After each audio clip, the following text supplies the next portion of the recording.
Well, I'm sitting in my chair late at night. From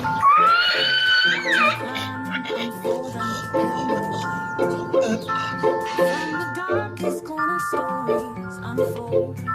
Ben's mother was relinquished to the donkey sanctuary. She was already pregnant. On the YouTube screen, we're digging deep into the mysteries that never sleep. From missing kids in Tennessee to angry husbands named Barry. True crime's calling, and we're taking the time. So grab a seat, don't miss a beat. This true crime jewels got what you need.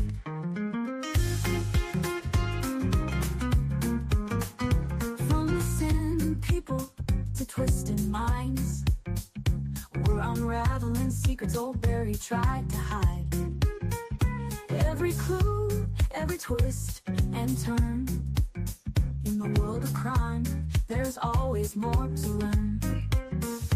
On the YouTube screen, we're digging deep into the mysteries that never sleep. From Christopher's anger to Stephen Fisher's lies. The truth is calling, and justice won't be denied. So grab a seat, don't miss a beat. True crime jewels on the YouTube streets. Lights are low, suspense is high.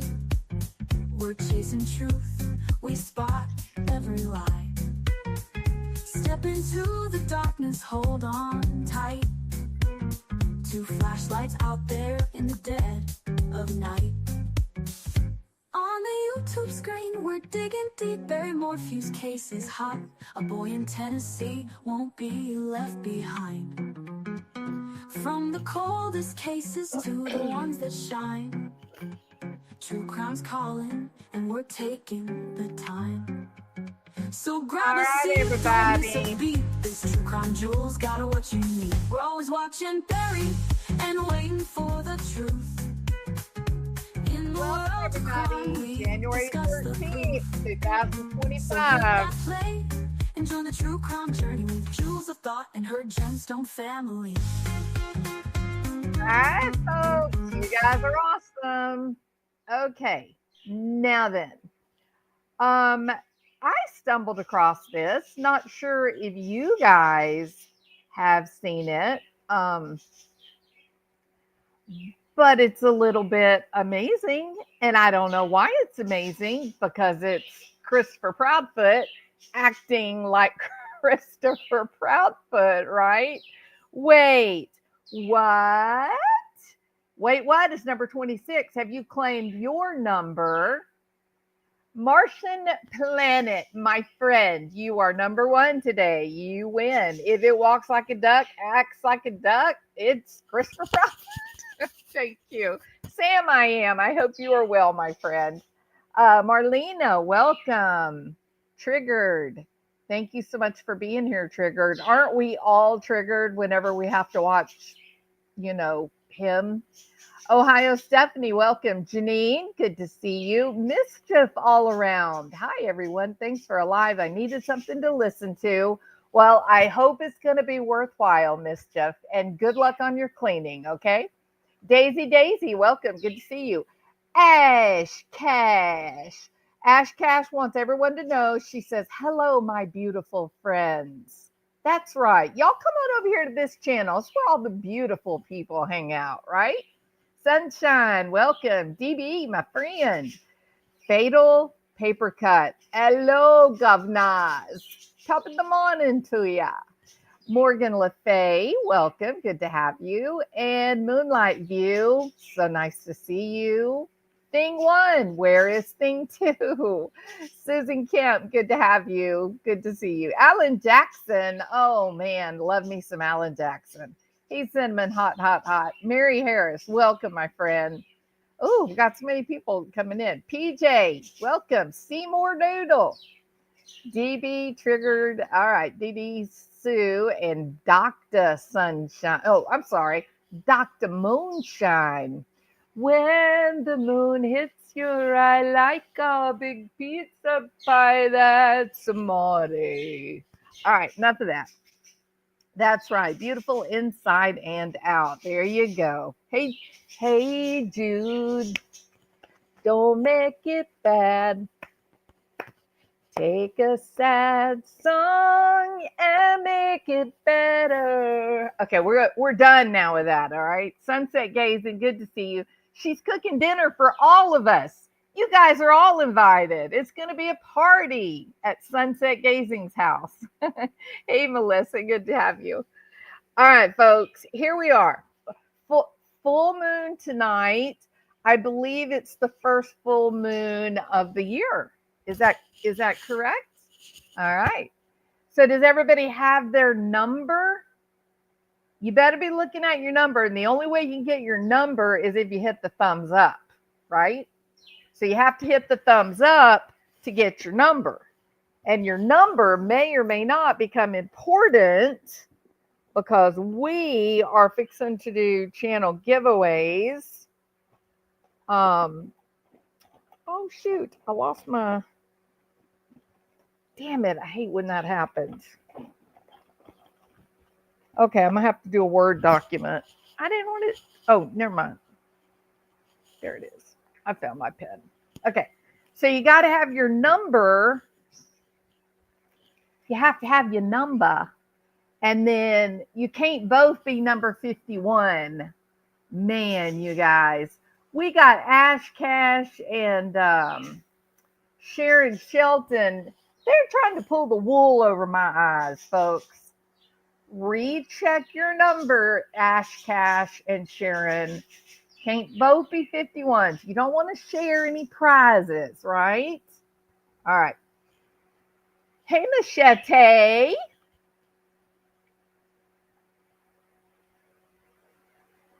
Thanks for... now, you know I can't say that, Shalimar. All of you guys want everybody to say Hawk Tui. Polly Pepper, good to see you. Hey, Holly, show poodles. Okay, folks. So you got to have your number, okay? And of course, you know, I am transparent. I make sure that what I say, I mean, and what I mean is what I say. Okay, I'm going to own my stuff. And part of owning my stuff is this. The only reason that we're going to start doing these little games and giveaways is because I want to get more thumbs up and I want to increase my subscribers. So I don't mind this shameless pandering that I'm doing. All right, people? Just work with me here. Help me grow my channel and I will shower you with gifts. How's that? All right, now then. Okay, so you got to get used to getting your number, all right, and then posting it in the chat, all right, because I'm going to use those numbers and those and your name. I'm going to use that as a big drawing, and that big drawing is going to once again be an Oculus. Okay, I've already given away one Oculus. I've given away lots of really nice candles. I gave away a bottle of Chanel number 5. I mean, I'm trying. Okay, people, I'm trying. So we're going to go back to having some fun, trying to grow the channel, get it up and moving, right? And so one of the things I'm going to do with the whole Oculus giveaway is each live, I'm going to choose your name and your number. It's going to be random. I'm not choosing it. A machine is choosing it. I'm going to choose your number and your name so that I can verify that, you know, you were here on that particular date. And then those will be all the names and numbers that will be put in the hat when we do the drawing for the Oculus. All right. And I believe, who won the last Oculus?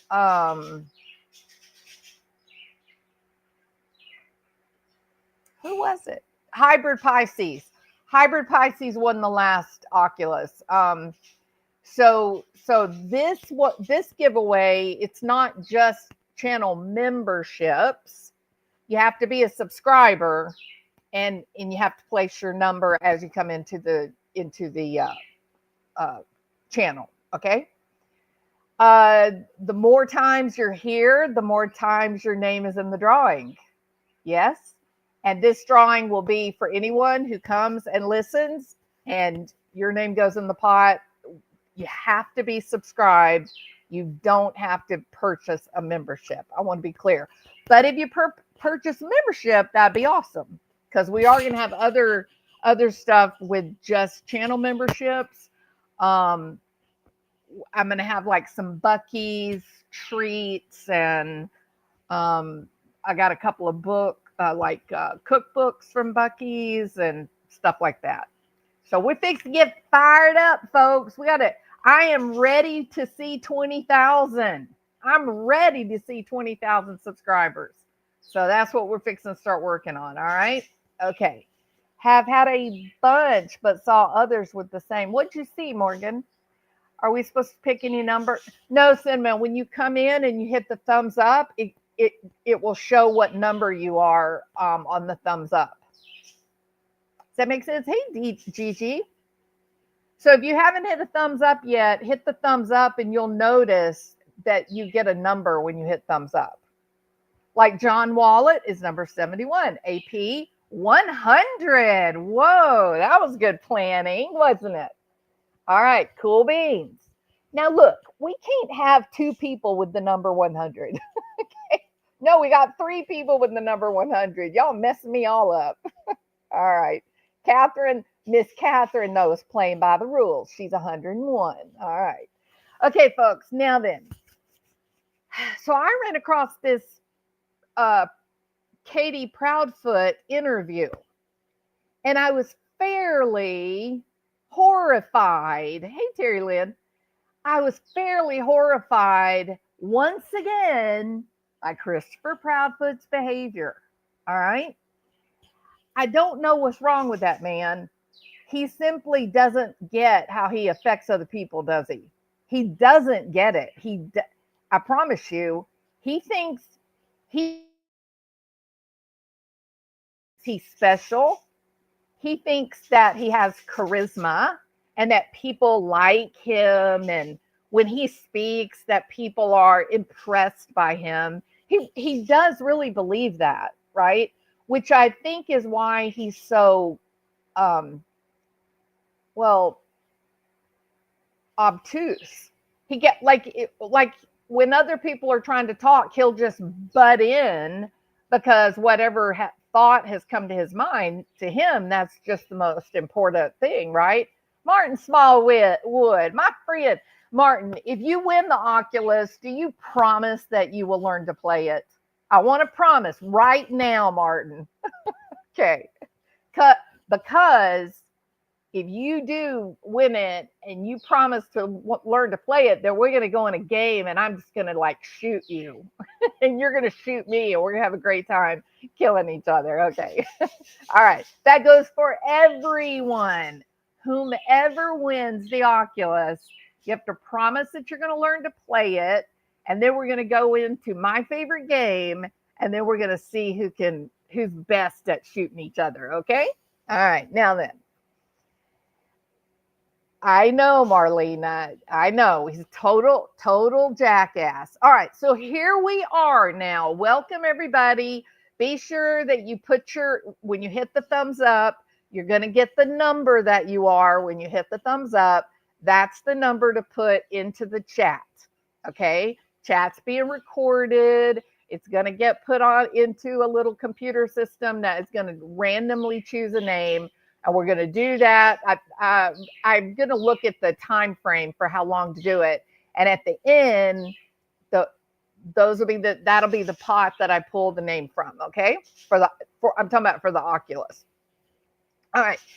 So this interview, if you guys have seen it or not, so I guess that's the first thing I want to know. How many of you guys have seen this? it was apparently Fox and Friends, and it was aired on March the 28th. So 1 month, give or take a few days, 1 month after Sebastian disappeared, correct? Now, I thought this was pretty interesting when I saw it because I said, well, wait a minute. He said, Christopher Proudfoot was saying that he wasn't going to go on any little Channel 5 local television, that the only channel that he would be going on would be the big ones, like, the big network channels. And yet, he has had a standing ovation or a standing invitation from Lore Lodge to come on his channel, and Lore Lodge has over 600,000 subscribers. Think about that. 600,000 subscribers. But Christopher Proudfoot's talking big that he is not going to go on any channels or anything unless they're the big mainstream media. And I guess he doesn't want to be interviewed by an intelligent man. Only women that he can name call and embarrass and put down, I suppose, right? So very, very interesting. So and he passed it up. So if you guys have seen this interview, put a 1. If you have not seen it, if this is new, put a 2. Mandy, I totally think you're right about that. I mean, isn't that the case with most misogynists? They talk so big and crude and mean against women, but they're just like little frightened little children when they're confronted with another man, right? Yeah, they can beat up kids. They can beat up teenagers with special needs. They can beat their wives up, but what they can't do is be interviewed by an intelligent man. Totally agree, Mandy. Totally agree. All right, so we're about to we're kind of CP screwed way up going on NG and lied to her. What? That was a circus, wasn't it? And she knew it was a circus. All she did was she got them backed into the corner and took away any lies that they may concoct. So they're screwed. They're totally going to go down. I believe it in my heart. All right. I think he is too, Rhonda. All right. So let's go ahead and listen to this because I was just blown away by, what? What was I blown away by? Christopher Proudfoot acting like Christopher Proudfoot. Notice when the interviewer asks his question, notice if he's directing the question to Katie or to Christopher. The search for a missing autistic teen gone for more than a month now. Growing more frantic. 15-year-old Sebastian Rogers has not been seen since he left his Tennessee bedroom barefoot with a flashlight. Joining us now, Sebastian's parents, Katie and Chris Proudfoot. Katie and Chris, thanks so much for joining the program this morning. Thank you. Thank you for having us. So, Ms. Proudfoot, you put him to bed. You heard some noises in there. You told him to knock it off. You got up the next morning, and you haven't seen him since. Where do you think your son is right now? Honestly, we don't know where he is. But now we haven't found any substantial evidence to locate where he's been or where he went. That's why we're pleading for help for anyone out there that might know something or see something that could help us find him. Ms. Proudfoot, was Sebastian a runner? Did he have a history of running away from school or running away from home anytime before? No, he didn't have a history of running. Mr. Proudfoot, you're about, I think, 3 hours away, and then you got the call about what happened, and you made your way home. You've agreed to a polygraph. You haven't been ruled as a suspect. What do you make of some of the criticism of some people online, some critics saying that they think that you're involved? It's their personal opinion. It's sad that people have resorted to this kind of rhetoric and verbiage and harassment. But, you know, at the end of the day, it's their opinion, but the truth will come out. And then when it does, everybody will finally have their answers. You know, he wanted to say those fateful words, and then everybody will owe me an apology.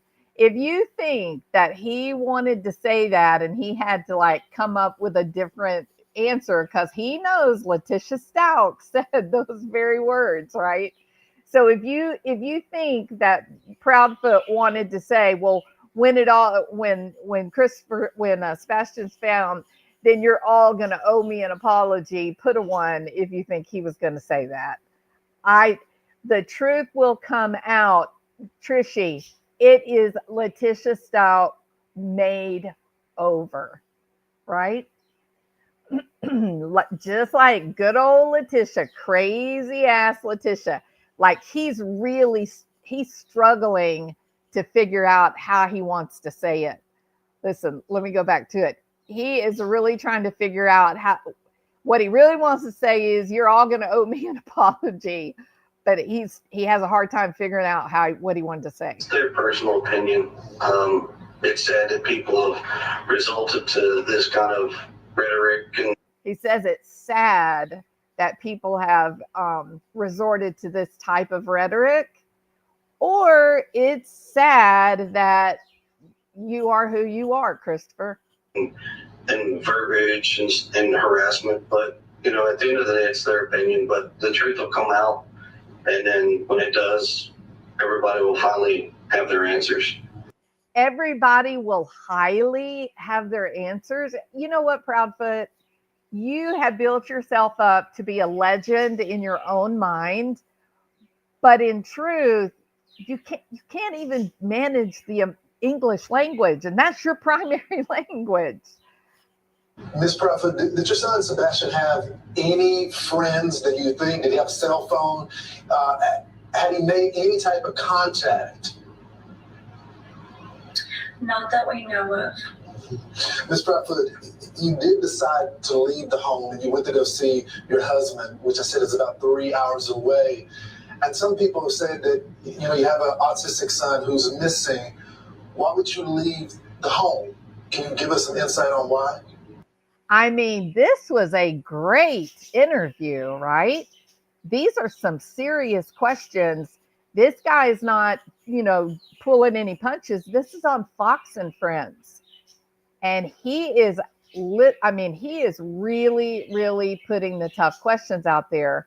And the reason that I think that's important to note is that I felt like, it was my opinion, Nancy Grace was very tender with Chris, right? She was very tender with Chris. But when you go back and you rewatch that interview, you can see that what she's doing is she's cutting off available avenues for potential storylines, ways that they might change their story to fit future new information. So she really boxed them in. They were dumb enough to answer her questions, but she really boxed them in. So their hands are kind of tied at this point. They really can't modify their story much. But this interviewer, he asked the good questions. Like he asked the questions that you and I have been discussing, going, how else, why would these things happen if someone in that home isn't guilty of something? So it was really nice to hear real questions coming from the interviewer. Not that we know of. Ms. Proudfoot, you did decide to leave the home and you went to go see your husband, which I said is about 3 hours away. And some people have said that, you know, you have an autistic son who's missing. Why would you leave the home? Can you give us some insight on why? There are a few reasons. We are posting flyers every direction we can, but at the same time, there were quite a bit of people that were, you know, sending some very threatening and hateful messages to us. Okay, so she's scared of YouTube creators that weigh 100 pounds. Katie, that's not true. If you did not know where that boy was and he went missing, not a pack of wild horses would drag you away from the home with the knowledge that he could return home on his own. Maybe he gets someone to bring him home. Maybe he calls 911 and the cops go pick him up. But the point, Katie, is if he were to come home, he would be anxious to be with the people that would protect him and love him. And you would be 3.5 hours away with Mr. Chris, Sebastian's monster. That's the problem. By you sitting there and saying, oh, well, I was getting such terrible threats, and people were doing the horrible action of driving past my house, and I had to flee in fear from YouTubers. Really? No, it's that you're abandoned your missing child, or perhaps for you and Mr. Chris, Sebastian is not missing. Perhaps you're exactly like Lori Vallow Daybell, and you know exactly where Sebastian is. Is that why you left only a few weeks after Sebastian went missing? They're following us. They're driving past our house all hours of day and night, disturbing the neighborhood. And the neighborhood is very upset, concerned, and people are worried about their safety at this point. So one of the reasons that I did that is in the hopes that if we left for a couple of days, that it might calm that down and give our neighbors a little bit of reprieve as well. A quick follow-up, Mrs. Proudfoot. His biological father has said... This is so interesting. Okay, I think I'm going to wait and do this after this interview finishes. Okay, there's something else I'm going to do. I'm going to go back to the beginning of the clip, but let's go ahead and finish this. That he doesn't believe that he would have been barefoot because of the traumatic experience that he had stepping in a pile of ants. But you think he left barefoot. Why are you so confident that he didn't have any shoes on or anything like that? Because all of his shoes have been accounted for. How strange is that? This is the part that made my jaw hit the ground. Listen, Katie starts answering the question, and I mean, Chris Proudfoot jumps all right over into the top of her words. This was so weird. Listen again. Because all of his shoes have been accounted for. Why would he do that? Again, we're back at the shoes. Listen. Left barefoot. Why are you so confident that he didn't have any shoes on or anything like that? Because all of his shoes have been accounted for. As far as now, all of our shoes have been accounted for, mine and my wife's at this point. What? Your shoes have been accounted for? Your wife's shoes have been accounted for? Christopher Proudfoot, you haven't been in that damn home since February 2nd, right?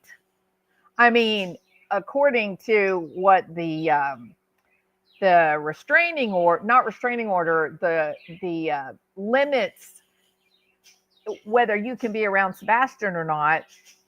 So why would anybody give a damn where your shoes were, as long as they were not near Sebastian? Was it you have to stay something like 120 yards away from Sebastian?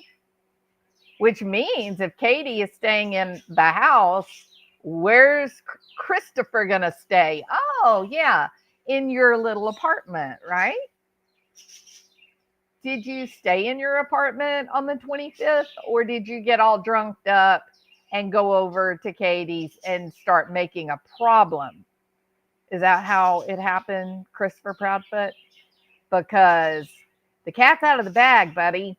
You were there, and they have evidence, the kind that judges like to see in murder trials. So, I mean, there is no other answer as to what he would have been wearing at this point. Yeah. Thank y'all so much for joining us on the program today. Our number one concern is to get Sebastian home back to y'all. We're going to put the number up for anyone that has any information on if you've seen Sebastian, call 1-800-TBI. That's the Tennessee Bureau of Investigation, TBI Find.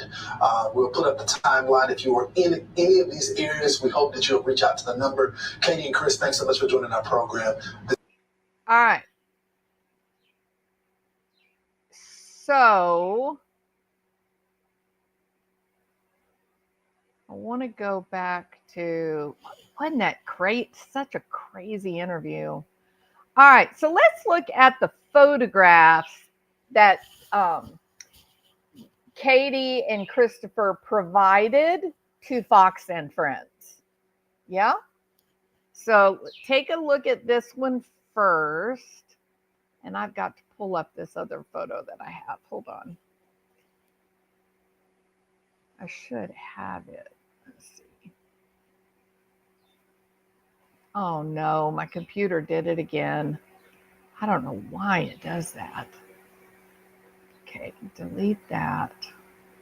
Delete that. Let's see if that'll work now.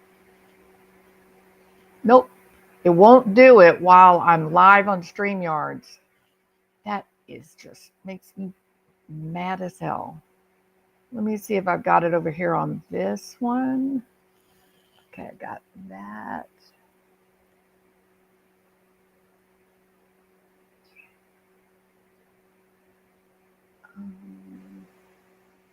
I gotta have it here because I made it for my video. So it should be in here somewhere.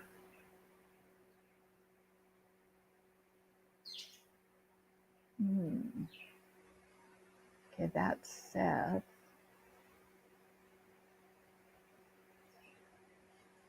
Let me see what that will do.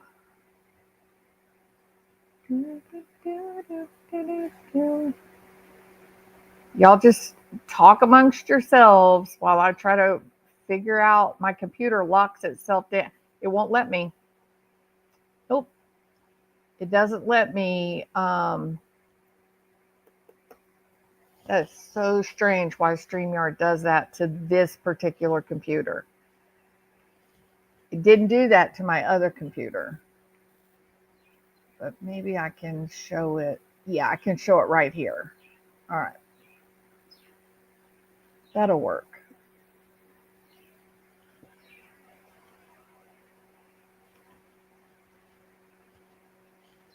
And I don't know why that won't go away.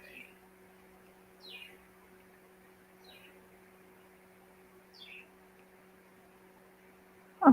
Okay, well we'll make this work. That'll be okay. All right, so look at these photographs, okay? Let me see if I can make this bigger for you. All right.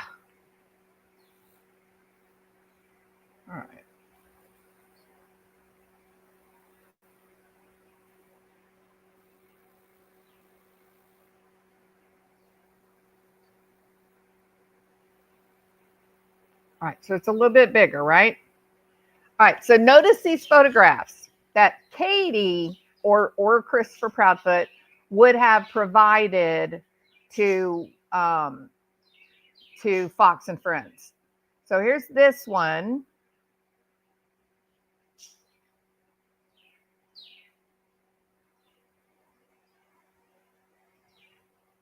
And then here's the little clip. I mean, the boy has got blonde hair. Look at the size of his shoulders, right? Look how tiny he is. And then we have, let's skip past the little clip here. All right. Now, I just got to tell you, who are these people? Who knows who these people are? Any idea? I don't know who they are. I don't think that is, hey, Brittany, good to see you. I don't think Georgia girl would be rude. Okay. um, who are these people in this photograph? I have no idea who they are. They don't look like Sebastian at all. So I don't know who they are, but there they are. And then we have the next picture. You're going to die when you see this. The next picture. Oh, look, it's a photograph of Sebastian and Katie from 10 years ago. Do you see it? That is literally Katie in the blue shirt with braces on her teeth. With braces on her teeth. And then that little blonde kid is Sebastian from 10 years ago. Okay, aren't they looking for their missing child? Are they looking for their if you think they went on Fox and Friends to find Sebastian, put a 1. If you think they went on there just as a remembrance to a deceased child, put a 2. Why are we taking a walk down memory lane to when Sebastian was 5? Aren't you trying to find your child? Why did she give them this photograph? I don't understand this. This is bizarre. Katie and Christopher, let me make this real simple for you, Chris. Let me make this crystal clear for you, Christopher. I know that math is hard for you, Chris, but just try to keep up, okay? When you're looking for a missing person, you want to use a photograph that looks like the missing person. Otherwise, people don't know who they're looking at. Like Sebastian at 15 could literally come walking up to a store clerk and purchase something.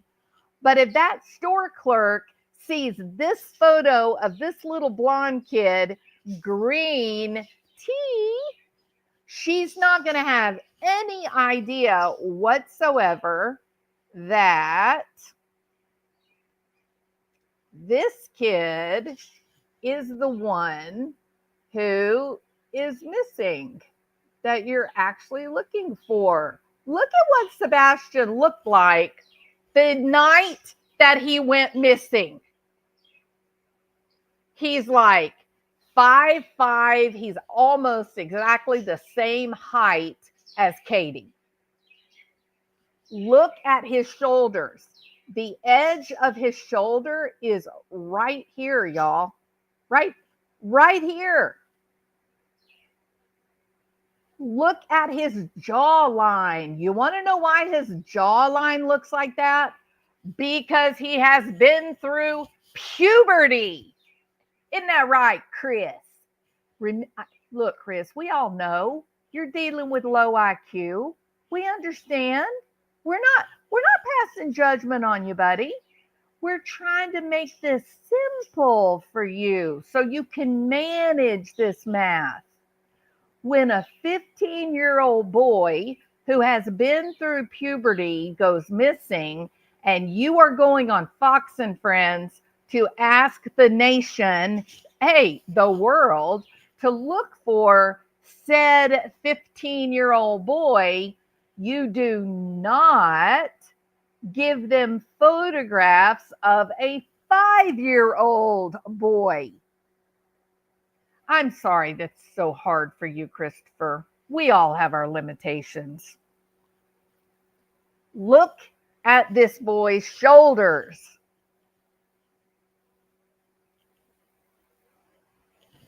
Look at his shoulders and his jaw.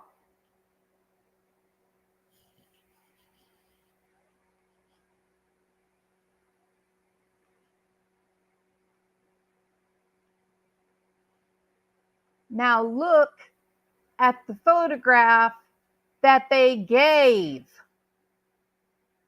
Is Is there something wrong with this?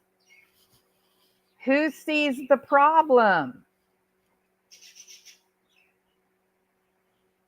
Can you tell the difference?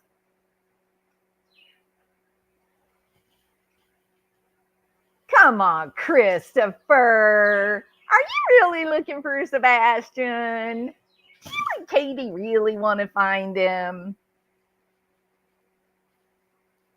I mean, I think the pictures are probably going to get better, don't y'all?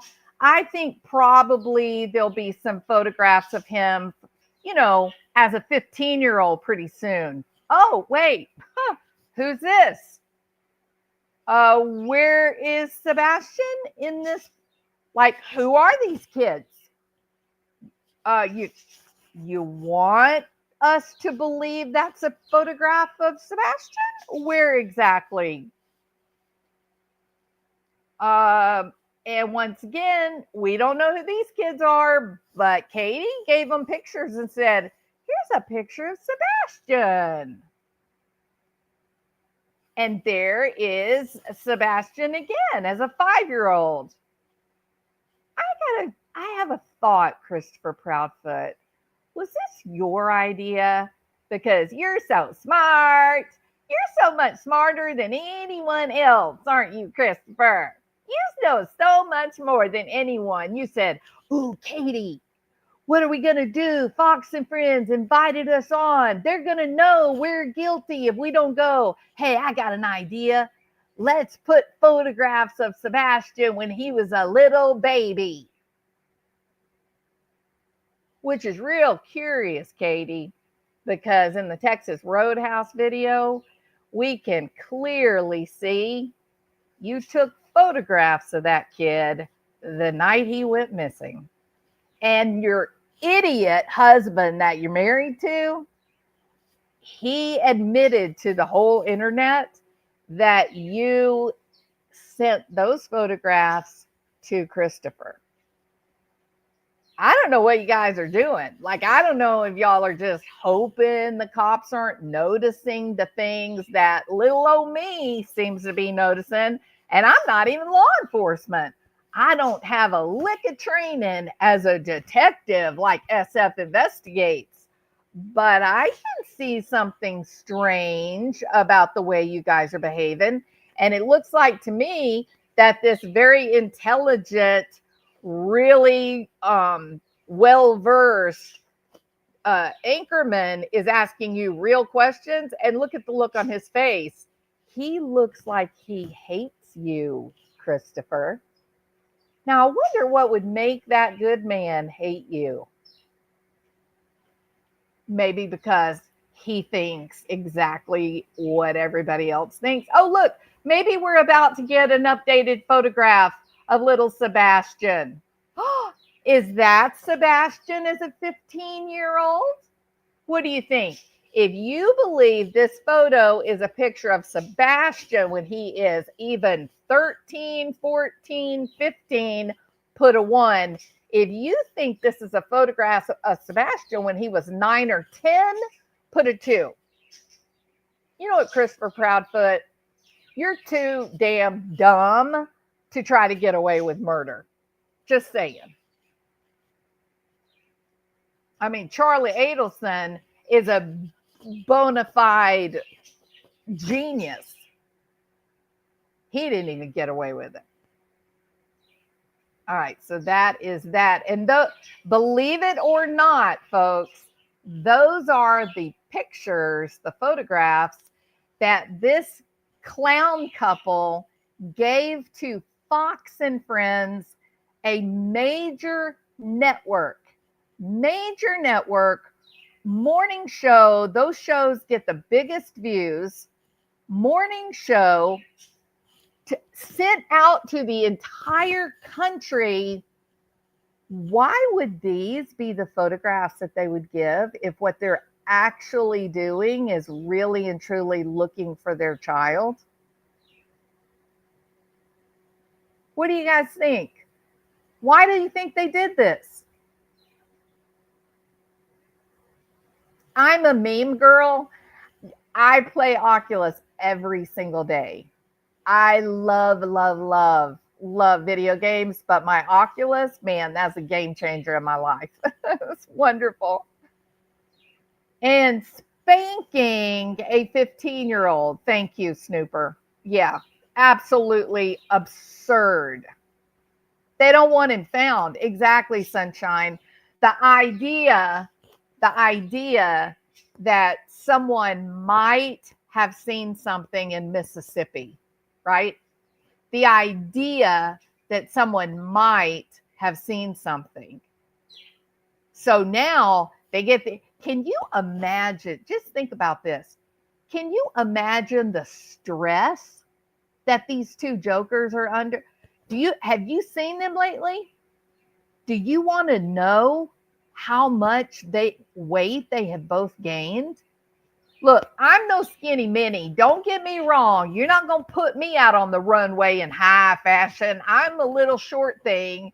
And, I like my strawberry shortcake. Just saying. All right. But I didn't put on 100 pounds in 3 months. Right? Right, Christopher? You can't hide that.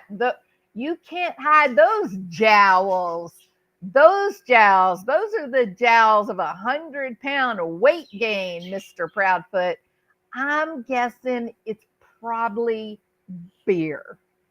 That's my guess. I like beer. It makes me a jolly good fellow. I like beer. That's what Christopher's saying as he's guzzling down a fifth of vodka, saying, oh my God, Fox and Friends invited us on. What are we going to do now, Katie? I know. Let's give photographs of Sebastian from when he was 11. Then no one will recognize that you had him in your truck at 3 a.m. Chris? Man, I hate these people. I'm sorry, but I do. Look what happened to the web. Oh, I just couldn't. Oh, it's so disturbing and upsetting. And we have, yes, that big belly and his Billy Ray Cyrus hair. Keep up the chatter. You know what? He's a walking meme. Christopher Proudfoot is literally a meme. Martin Smallwood put on some pounds over the holidays. What's your favorite dessert, Martin?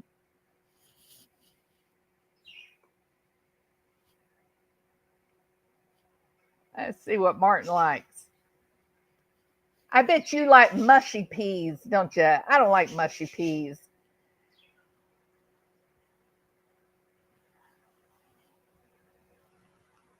I was wondering about those people. Caption. Keep up the chatter. Val Leonardo. When was the Fox interview? It was on March the 28th. Oh, you can't get out so easy, Martin. You got to tell us an actual dessert, dude. Like, you got to tell us something real. What's your favorite dessert? What's the most decadent dessert in the English kingdom, the British kingdom? Mushy peas is not, no, mushy peas is definitely not a dessert. No. Marlena loves apple pie. I am a lover of all things strawberry, but strawberry shortcake, good. Oh, bread and butter pudding. Very fine answer, Martin. Very fine answer. You'll have to come to the United States and go to Louisiana and eat you some South Louisiana bread pudding. Ooh, they know how to cook that. Key lime pie. You know what, Colette? I had a piece of key lime pie today. But you know what? I had a piece of key lime pie today, but Christopher, I haven't gained 100 pounds in 3 months, nor have I misplaced 130-pound teenager. You know what I mean, Chris? Christopher, there is this book. Oh, I'm awake, so I'm gonna do a video on that. Never mind. Sebastian is no longer around, so they feel free to live life. I think they're a nervous wreck. Mary Lindsay, I think Chris and Katie Proudfoot are a nervous wreck. Every little sound they hear outside, they jump up to look and see if there's cop lights out there. Pecan sweet tater pie. Hey, Jude, you know what? That is yummy, yummy. Or Judy Albert, that is some yummy stuff right there. Frosted brownies, Machete. He does take the cake. Moonlight View, he takes the cake and then licks the crumbs off that plate. Christopher Proudfoot, I think you have an eating problem, sir. How does one gain 100 pounds in 3 months other than just gorging yourself on beer? How's that happen? You guys worried about something? Because Katie's putting on a little bit of pounds too, according to the two of you in the courtroom, as you're literally getting a restraining order against a 100-pound girl from Florida.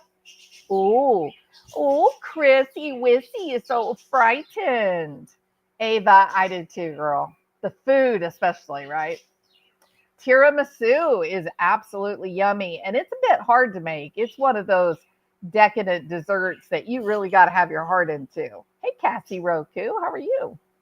The stress hormone of cortisol will definitely help to pack on those pounds, Christopher. I think you need to learn how to do a little relaxation. Perhaps you could start jogging every morning, Christopher. Or you could just go to your cop friend and tell him the truth about where Sebastian is and what happened to him. That would probably help you regain your girlish figure. I bet they're shaking in their boots. I bet they are too. I bet they are terrified. Truly, Ash. I think that when they go somewhere, I bet they are looking over their shoulder the whole time. Not for little 100-pound YouTube creators, but for police officers with flashing lights. And you might, Christopher Proudfoot, you might give old Barry Morphew a call. He knows what that's like. He knows what it's like to wake up and then be too scared to leave your house because you heard you were about to get arrested. And then you decide you're going to go up to the gym and work out because you're feeling all nervous and stuff. And before you ever get to the gym, suddenly you're surrounded by cop cars. And you get arrested. That day is coming, Christopher Proudfoot. You will soon know why Barry Morphew, as the caged bird, sings. All right. What is it? Do some figgy pudding. Can't remember the song. So get us some figgy pudding. Oh, get us some figgy pudding. Oh, get us some figgy pudding and bring it right here. Can this case be tried without finding Sebastian? Karen Albanese, yes. Many cases are often successfully tried without a body. They were in the process, actually, of trying to prosecute Barry Morphew without a body. The prosecutor was a nincompoop. You hear that, Craddock? We have nincompoop sheriffs. And we have nincompoop prosecutors, and they all get caught in the end, Sheriff Craddock. You may want to read about Linda Stanley, prosecutor in Colorado. Why don't you read her life is a cautionary tale, sir. You may want to look into that and take note. Because it is entirely possible, Sheriff Craddock, that you right now are being investigated by the state of Tennessee because you have failed to investigate the disappearance of Sebastian Rogers in a proper fashion. All right. I'm hooked on Aldi's cheesecake sampler. Luckily, I have not gained any weight. On the bread pudding, can't use gluten-free bread to make that. No, no, no, no. With bread pudding, you got to use the real deal. They changed. Wait, I'm missing info at some point. Do you think that Christopher and Katie are gaining all this weight so that they can cross over into the southern border and people won't recognize them as Christopher and Katie? You think that could be what they're doing? It's kind of interesting thought, isn't it? He's going to have to cut that ugly ass haircut though, right? He's going to have to. That, you know what, Chris? That haircut, that's wearing you, sir. You are not wearing that hair. That hair is owning you, and you look ridiculous. Billy Ray Cyrus wannabe. There's some truth to that. KP's weight gain is alcohol. Yeah, I think both of them have gained an enormous amount of weight, and beer will certainly pack on the pounds. There's no doubt about that. And like I said, both of them, lots of weight. Look, we all gain weight. I'm not saying there's anything bad about, well, I mean, if you're not 500 pounds, obviously, but everybody gains weight. The weight fluctuates up and down and such. The thing that's so shocking about Christopher and Katie's weight gain, it's so expansive, but in such a short amount of time. I mean, let's say you legit, I mean, Christopher Proudfoot does look like he gained 100 pounds in 3 months. That is fact. I'm not being facetious. I'm serious. She looks like she's gained maybe 50 pounds. But let's say 100 pounds. That means 30 pounds a month Proudfoot would have to gain. So basically, he's putting an extra pound of fat onto his body every single day for 3 months. He's got to be super uncomfortable, like physically uncomfortable, right? Who's been eating all the snacks? We need some snacks. How many of you in here like snacks? Fun fact, I cooked. Fun fact, your husband has been packing on the pounds. Fun fact, when you went on national television, you were looking for your 15-year-old son who has been through puberty, and you provided photographs of a little boy who was not even close to puberty. So, fun fact, Katie, that makes you look like a horse's ass. Oh, and for all of you Chris Watts fan club out there, all of you sycophants for these two people that have a ridiculous tale about what happened to Sebastian on the 25th, all of you look silly defending this. So it would be oh so interesting to listen to Queen Bee go on her channel and be offensive as she often is, and to talk about how I'm so out of line to call out the photographs that were used in this Fox and Friends interview. That I'm silly and foolish for calling out the fact that they used photographs of him when he's just, a little kid. Is that a picture of, is that Christopher Proudfoot? Oh no, I'm sorry. That's not him. Sorry. My bad. I didn't mean to do that. Sorry. Okay. I know. I'm a smart aleck. All right. So I would like to see the sycophants. Hold on. There it is. I'd like to see the obsequious sycophants. I would like Queen Bee or Everyday with Jay or Granny's Watching or Stephen Crabtree or Cletus and Cluminati or Cheesy Wheezy, Where's My Teethy, any of the magical unicorn, we can't forget the magical unicorn. I would like them to explain how you and I, are being foolish about these photograph issues, where this is what Sebastian looked like on the day he went missing. But the photographs that they provided to Fox and Friends were the photographs of an 11-year-old little boy who had not yet achieved puberty. This boy has been through puberty, folks. Look at his chin, look at his jawline, and his shoulders are all the way over here. What the hell? So you sycophants, if you want to make yourselves look foolish yet another night, go on up there and talk about how the photographs they used on the Fox and Friends interview, that it was perfectly delightful, that those photos were so cute. They showed Sebastian being so cute. Yeah, they're cute. But what do they have to do with finding this 15-year-old boy who has already been through puberty? How's that going to work? Exactly.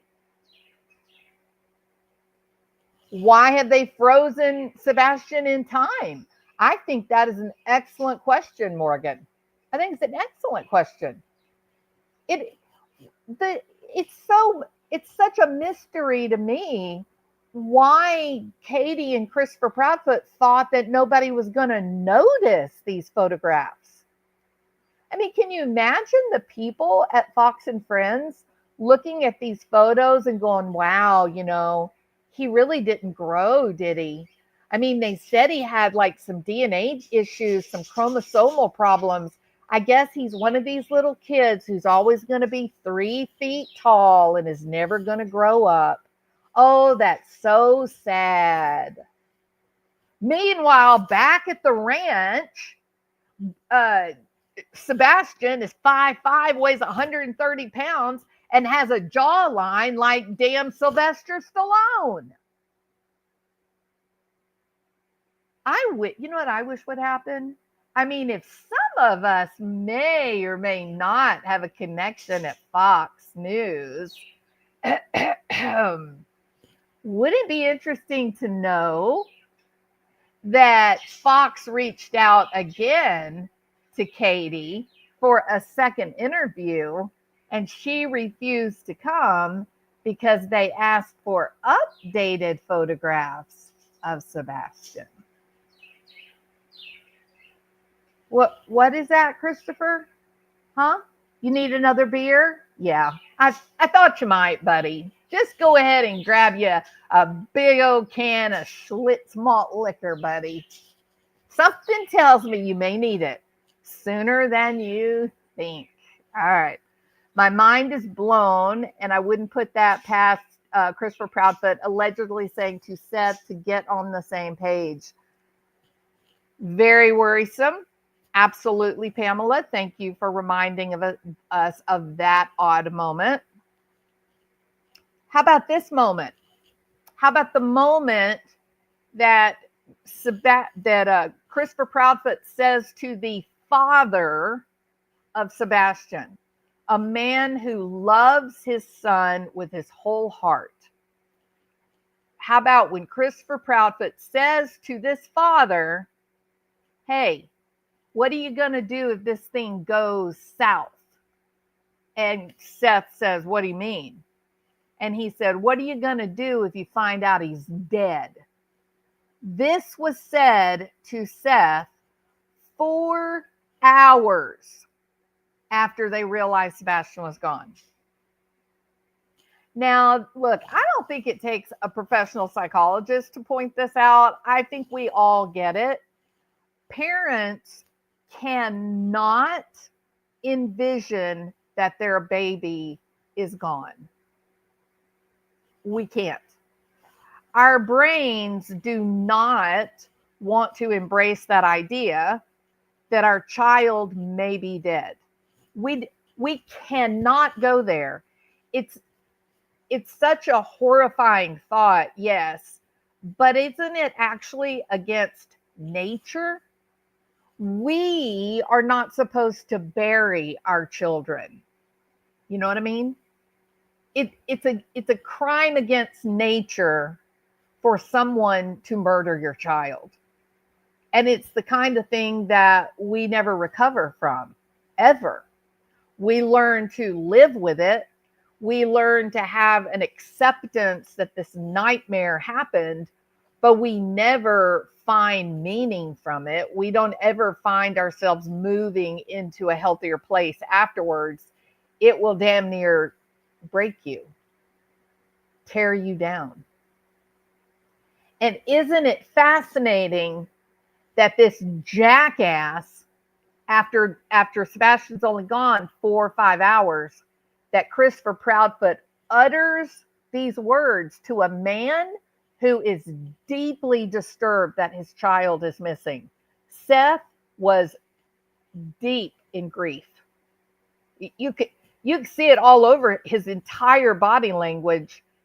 He didn't know what to do with himself. He was lost. I think he remains lost even today. I think he's struggling even today. But 4 or 5 hours, they find out Sebastian's not there, early morning before school. And then early afternoon, he says to Seth, "What are you going to do if this thing goes south?" What do you mean, what is he going to do, you idiot? And I'm sorry for the name calling, but Christopher Proudfoot is a special sort of low IQ individual. He's a special kind of offensive human being. And for one, I've grown weary of this kind of game. I've grown weary of this going on Fox and Friends and showing photographs of Sebastian when he's 11, when in fact, Sebastian's a 15-year-old boy who's already been through puberty, as evidenced by Texas Roadhouse video that was taken the night he went missing. What, Christopher? You just thought no one's gonna notice? So the fool that would put out these photographs that we just witnessed of a 5-year-old Sebastian, Katie standing there with braces on her teeth, that's supposed to help you find your boy, Katie? What? You want to know something, Katie? Here's the truth. If Christopher Proudfoot is beating you, you can go for help. You may think nothing's more important than staying in my fancy house that I live in, but I can tell you what, if you can go to bed at night and not have bruises, and if you can wake up in the morning and make a decision for what you want to do with your life that day, then that big fancy house means nothing. I could be happy in a hotel room as long as I am not being mistreated or dishonored. So I don't know what he's doing to control you, but he is controlling you. Call me a liar, Katie. He's controlling you. All the signs are there. He's controlling you.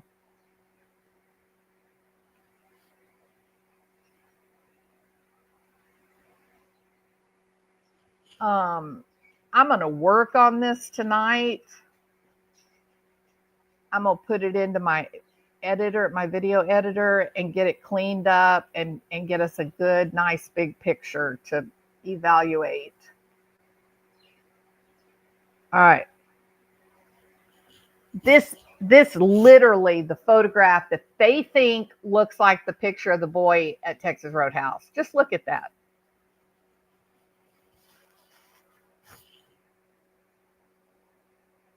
Now, don't watch anything but Katie. All right? Just watch Katie's body language, her movement, nothing else. Oops. Come on.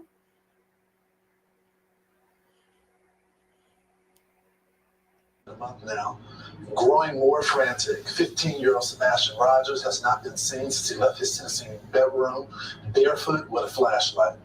Joining us now, Sebastian's parents, Katie and Chris Proudfoot. Katie and Chris, thanks so much for joining the program this morning. Thank you. Thank you for having us. So, Ms. Proudfoot, you put him to bed. You heard some noises in there. You told him to knock it off. You got up the next morning, and you haven't seen him since. Where do you think your son is right now? Honestly, we don't know where he is. But now we haven't found any substantial evidence to locate where he's been or where he went. That's why we're pleading for help for any. They're pleading for help for any information. Just take a look at this 4 feet 5 inches young man who's 11 years old. Oh, wait, I'm sorry. My son is 5 feet 5 inches, 130-pound kid who's been through puberty. That's why you're pleading for people to help you find him, Katie. You're pleading for people to find him with that photograph? Really? Like, sincerely? One thing I want to draw attention to as we keep our eyes firmly on Katie, I want you to look at her forehead above her left eye, your right side, but her left eye. What do you see? What do you see? Oh, no, she is detached, leap year, baby. Completely, just completely detached. No emotion, nothing. Yeah. All she ever pleaded for was for Christopher Proudfoot to not leave her, and she would do anything to prevent it. You're probably right, Babs, sadly enough. Rogue, we know what it looks like, right? If you lived it, you know it. That's right. You know the detached body language. You know the lack of just flat affect. What do you see above her left eye? I think she chose the house, tacos. She chose the house. She chose the money. She chose the car. That's what she chose, in my opinion. My, oh my, salty ma'am. That looks like a big old goose egg to me, girl. We know, if you're from the South, you know what a goose egg is, right? That is a good old-fashioned goose egg. A bruise that is actually swollen. Yes? Oh, yeah, Martin, she has been the same detached, flat affect, limited words. This has been from day one. Even when she tried to be emotional, rocking back and forth, it's just lacked any kind of actual emotion. Yeah, so look at that above her left eye. She has a black eye and she has a big bruise or a goose egg above her eyebrow. Yes? It's there. Once you see it, you can't stop looking at it. It's there. Bigger than Dallas. Has anybody said anything about it? Queen Bee, surely you know what assault looks like. Huh? What about Granny's watching? Granny's watching. You ever had a black eye? Anybody ever nailed you on the side of your head? Why aren't the sycophants calling this out? Come on, Cluminati. You like to threaten people all the time that there's going to be a beat down. You're going to, quotation marks, whoop their ass, into quotation marks. I don't know why a woman wants to, especially a woman of your age, wants to walk around threatening physical assault on people. Isn't that the tool of a weak mind? What's wrong? You're having trouble with the English language? Why don't you just talk out your problems? Why do you have to threaten physical assault on people? Oh, that's the way they do it in the backwoods, the piney woods of Tennessee. It's there. Just keep watching her. Come on, computer. I'm telling you, StreamYards really messes with the brain of this touchscreen computer. It's weird. Anyone out there that might know something or see something that could help us find him. Ms. Proudfoot, was Sebastian a runner? Did he have a history of running away from school or running away from home anytime before? No, he didn't have a history of running. Mr. Proudfoot, you're about, I think, 3 hours away. And then you got the call about what happened and you made your way home. You've agreed to a polygraph. You haven't been ruled as a suspect. What do you make of some of the criticism of... All right, so Mr. Fox and Friends, he didn't exactly agree to a polygraph, first of all. In fact, Christopher Proudfoot is a little sneaky snake when it comes down to any actual fact. That's number one. And I'm hoping that the people that advised you on the story of Sebastian, I'm hoping that they told you that he's a slippery, slimy little slug of a sneaky snake, and that he talks out of both sides of his mouth. And he does it in a way to suggest that he's smarter than you because he's a big old fat liar and you're foolish enough to expect that he's going to tell the truth, right? He thinks that makes him cool. He has no idea what it's like to live in a penitentiary, but he will soon. Who thinks Christopher Proudfoot dyed his beard? What do you guys think? Look at his beard. Like, we've seen the dude, right? And it wasn't long after this interview when he shaved his beard off. And because I thought when I saw him in the courtroom and he didn't have any facial hair, I was like, oh, Christopher, go home and hide until you can grow some hair on your face again, because all that you got going on is not helping at all, right? So he shows up in court. He's gained 100 pounds, and he shaved all of his facial hair off. And what I thought was he's changing his appearance just like Scott Peterson did.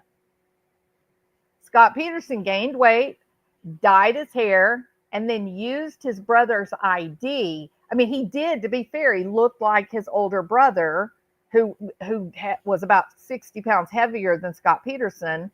He dyed his hair red like his brother's, and he gained a bunch of weight, and then he had his brother's driver's license. I think the authorities thought he's headed to Mexico. Then you got to go from Mexico to one of only 2 countries in the world, Christopher, where there's actually no extradition treaty with the United States. And you're not going to be happy in either one of those countries. They're both mosquito-laden hellholes. But that'll be the rest of your life, know what I mean? All right, now then. So he shaves his hair and he gains 100 pounds. And I thought, gosh, that is curious. He doesn't look anything like he did before. I mean, there were a lot of women going, oh, he's so handsome. He's so cute. We love Christopher. In fact, Cluminati said, I can't wait to be Christopher's 6th wife. Yeah, these women were actually fighting over who was going to be the next Mrs. Proudfoot. And I wondered to myself, Katie, how'd that feel, girl, watching your friends fight over being your husband's next wife? What did they suppose was going to happen to you, honey? Are you in danger? Do you know the sign for help? You need to learn it. You know what I mean? So they're literally fighting over, I'm going to be Mrs. Proudfoot number 6. I know it's really disgusting and gross and short-sighted and makes you question the integrity or intelligence of these people. But it is fact. I'm not making it up. It's true. I'm telling you 100% it was said and it happened exactly like that. But look at this man. His beard is not black. Maybe when he was 20, but not now, it's not, right? I think He dyed his beard. And listen to this. You're going to find out when I edit this little clip, you're going to see Christopher Proudfoot is wearing eyeshadow. Come on, Christopher. You didn't think you were going to trick us, did you? You didn't think we were going to find it. Don't you know that we're armchair sleuthers? Especially, someone like me. I get makeup for Christmas, man. I love makeup. Like I'm on a first name basis with the people at the local Ulta. They see me coming and they're fighting with one another to get in line to see who's going to get that sale because they know I like to shop. Yeah, I know what makeup looks like, Christopher. And you have makeup on.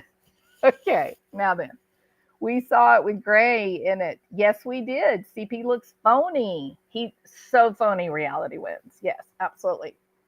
Oh, look, I wasn't the only one that noticed your lovely two-faced eyeshadow. Val was taking a gander at that too, Christopher Proudfoot. I'm telling you something, Christopher. There are eyes everywhere. You're surrounded. They're out in the woods watching every move you make, Christopher. Even talking to your friends at the Texas Roadhouse, just down the street from the hospital. Yep, we know. Someone's watching, Christopher. Someone's always watching. It's not me. I'm not watching. Someone is. All right. Now then, let me go back here so we can continue this. Come on, man. Come on, man. I saw a clip showed Melania Trump was moving into the White House today. Some people online, some critics saying that they think that you're involved. It's their personal opinion. It's sad that people have resorted to this kind of rhetoric and verbiage and harassment. But, at the end of the day, it's their opinion. But the truth will come out. The truth will come out, Christopher Proudfoot. I mean, of that, I'm certain. But I'm a bit interested in this word, harassment. You know what I mean? I mean, let's make it real simple for you, Chris, because you're having a little trouble with the math. Numbers are hard for someone like Chris, right? I want you to take a look at that precious boy holding a green cup and a jug of tea.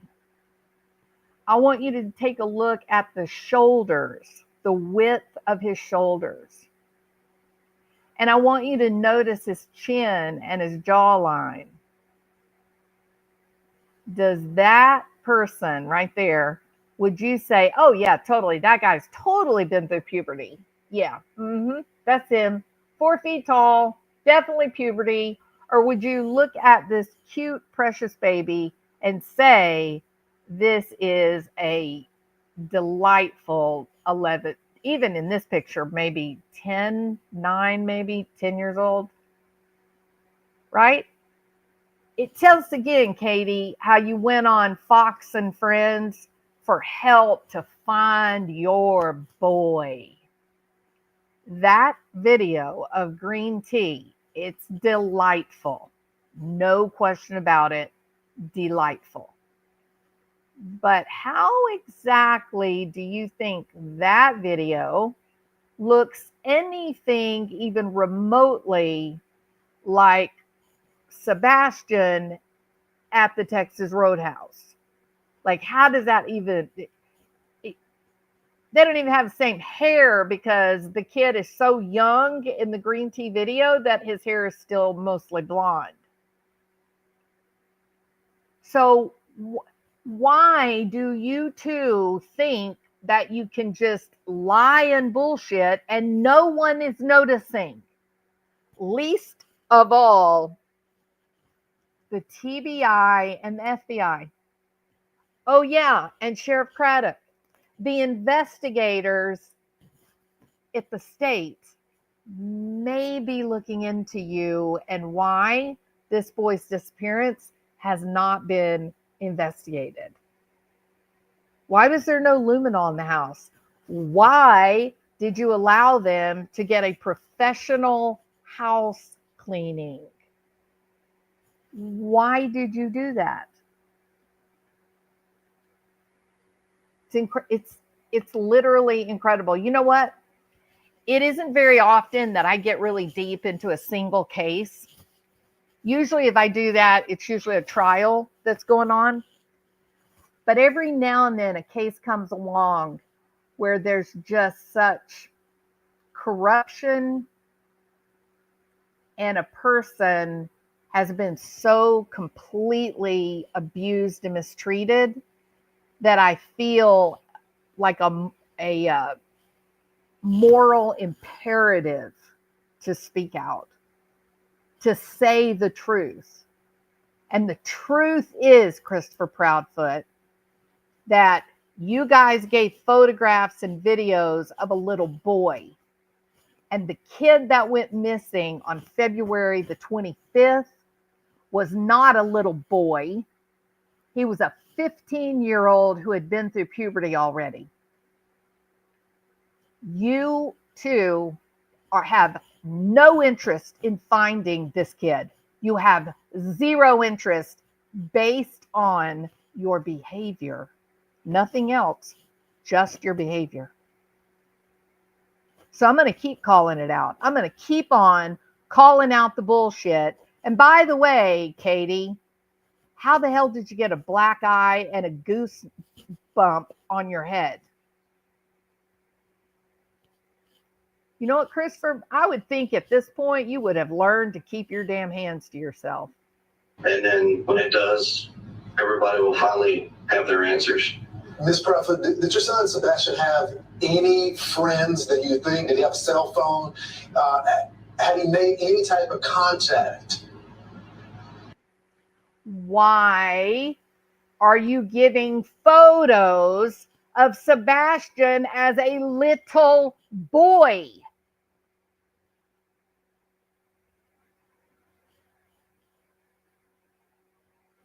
It's completely disgusting. You people are disgusting. Katie and Christopher, you are disgusting. Not that we know of. Ms. Proudfoot, you did decide to leave the home and you went to go see your husband, which I said is about 3 hours away. And some people have said that, you have an autistic son who's missing. Why would you leave the home? Can you give us some insight on why? There are a few reasons. We are posting flyers every direction we can, but at the same time, there were She literally gave a photograph. Sending. She literally gave a photograph of when she was in the Navy and had braces on her teeth. I'm going to ask you guys this question. Look at Sebastian's face. He's precious.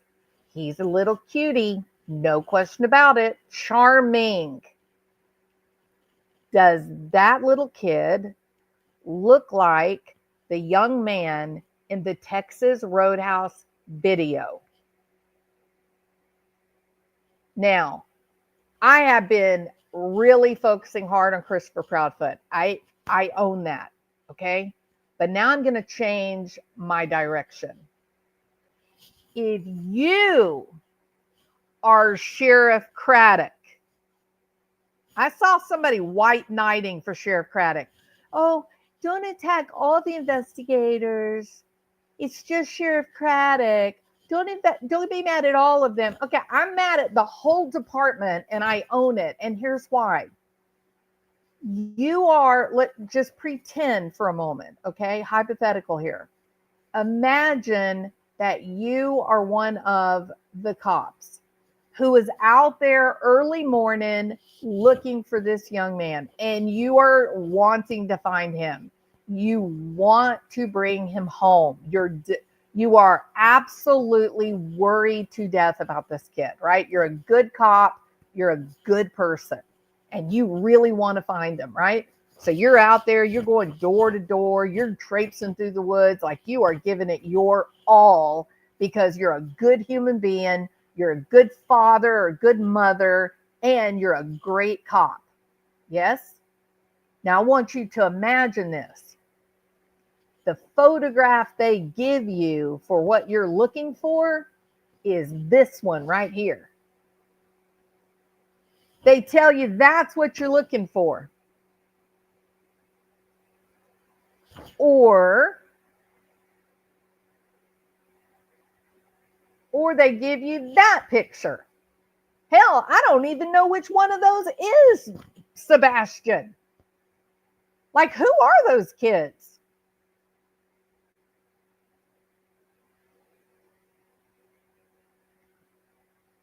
What about that one? Anybody be it? Can you pick out Sebastian? I don't know who they are. Or let's pretend they give you this video. Here, go out there early morning. This is the kid you're looking for. And so you go, okay, we got a photo. You can even hear them in dispatch. Ask, hey, do we have a photo of the person we're looking for? This is what they give you. Katie, the mother. This is what you get. So you're walking around out there looking for a child. And then as you're out there in the woods and you're looking and trying to find some little small kid, I guess, who's, I don't know, laying in the dirt, taking a nap, according to SF Investigates, the kid you're really looking for is this one. I'm going to ask you a question.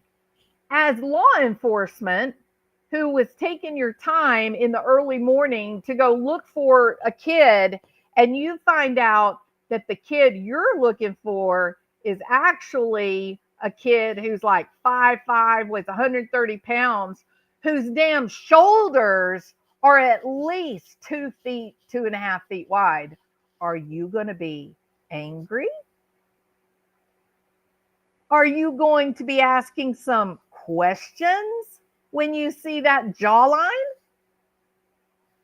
Are you going to say, hold on a minute, wait. I thought we were looking for a little kid. This ain't a little kid.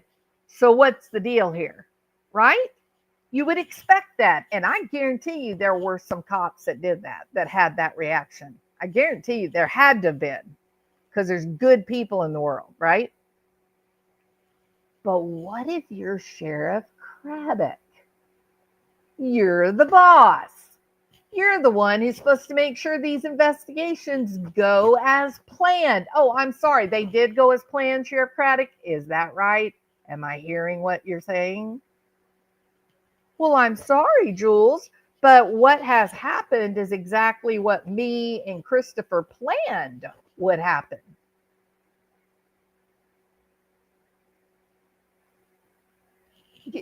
Someone needs to be investigated and brought up on charges, Sheriff Craddock. You literally not only did luminol, did an investigation in the house, you did none of that, but you also gave permission to steam clean this house? Why would you do that? Why would anybody even ask for that? I'll tell you something else you did, Craddock, that the prosecutors know you did. You allowed Christopher Proudfoot, your friend, to get in his big black, hey, I ain't got nothing hanging anywhere, big black truck. You allowed him to get in his truck and leave and go somewhere, stay gone for literal hours, and then bring your camper home. Why would you do that? Why wouldn't you send a detective with Christopher Proudfoot? Why wouldn't you say, hey, Christopher, you just sit your little hiney right here. We will go and get your camper. And we're going to take a dog into the camper with us. And we're going to spray luminol in your camper and in your vehicle. That's not what you did, is it, Craddock? So all I got to say to everyone involved, don't get too comfy. You know what I mean, Craddock? Because you could look up Linda Stanley. Why don't you look up Linda Stanley and find out what exciting life she has led since she completely mishandled the prosecution of Barry Morphew and a couple of other people in the area. She was completely incompetent or she was compromised. I mean, it's almost like old Bear might have been buddies with some of Linda Stanley's buddies. She is deep in trouble. That you may get to know what that feels like, Sheriff Craddock. You have zero justification for the non-investigation of this kid that, as far as I can tell, no one cared enough about to stand up and protect him.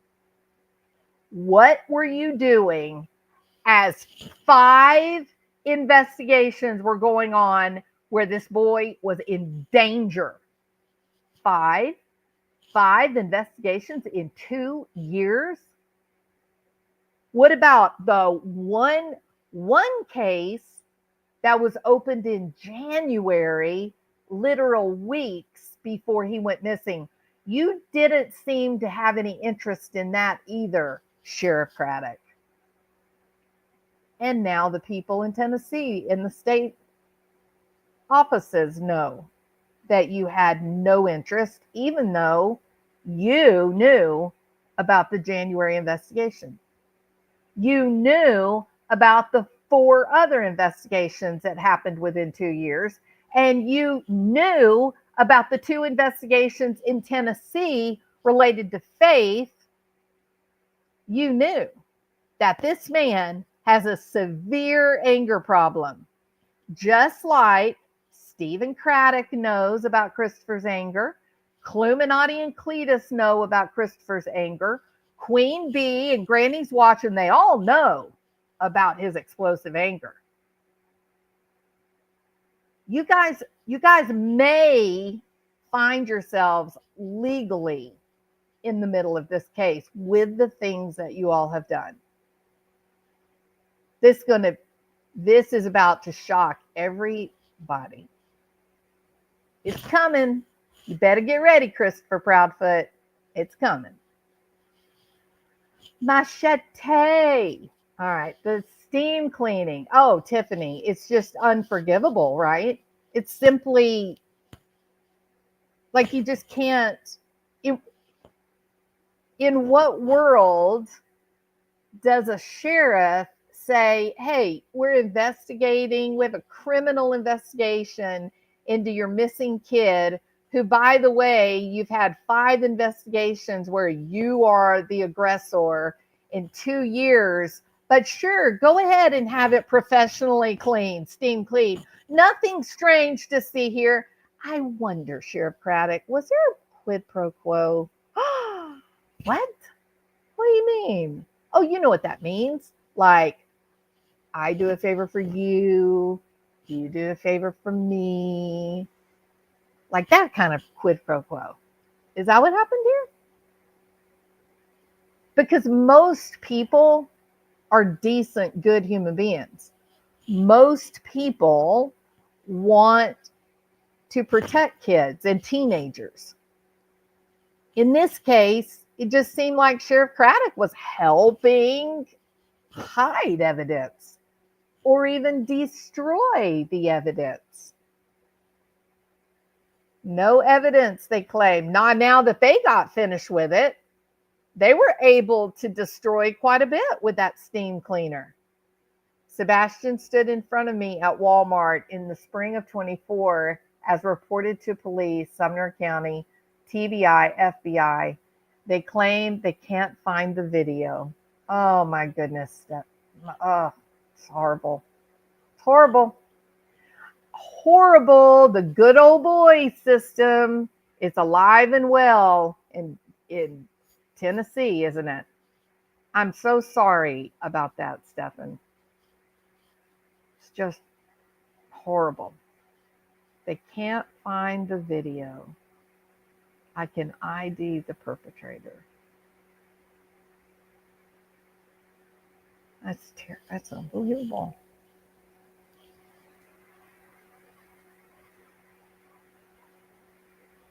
Which Walmart was it? Was it was it Henderson?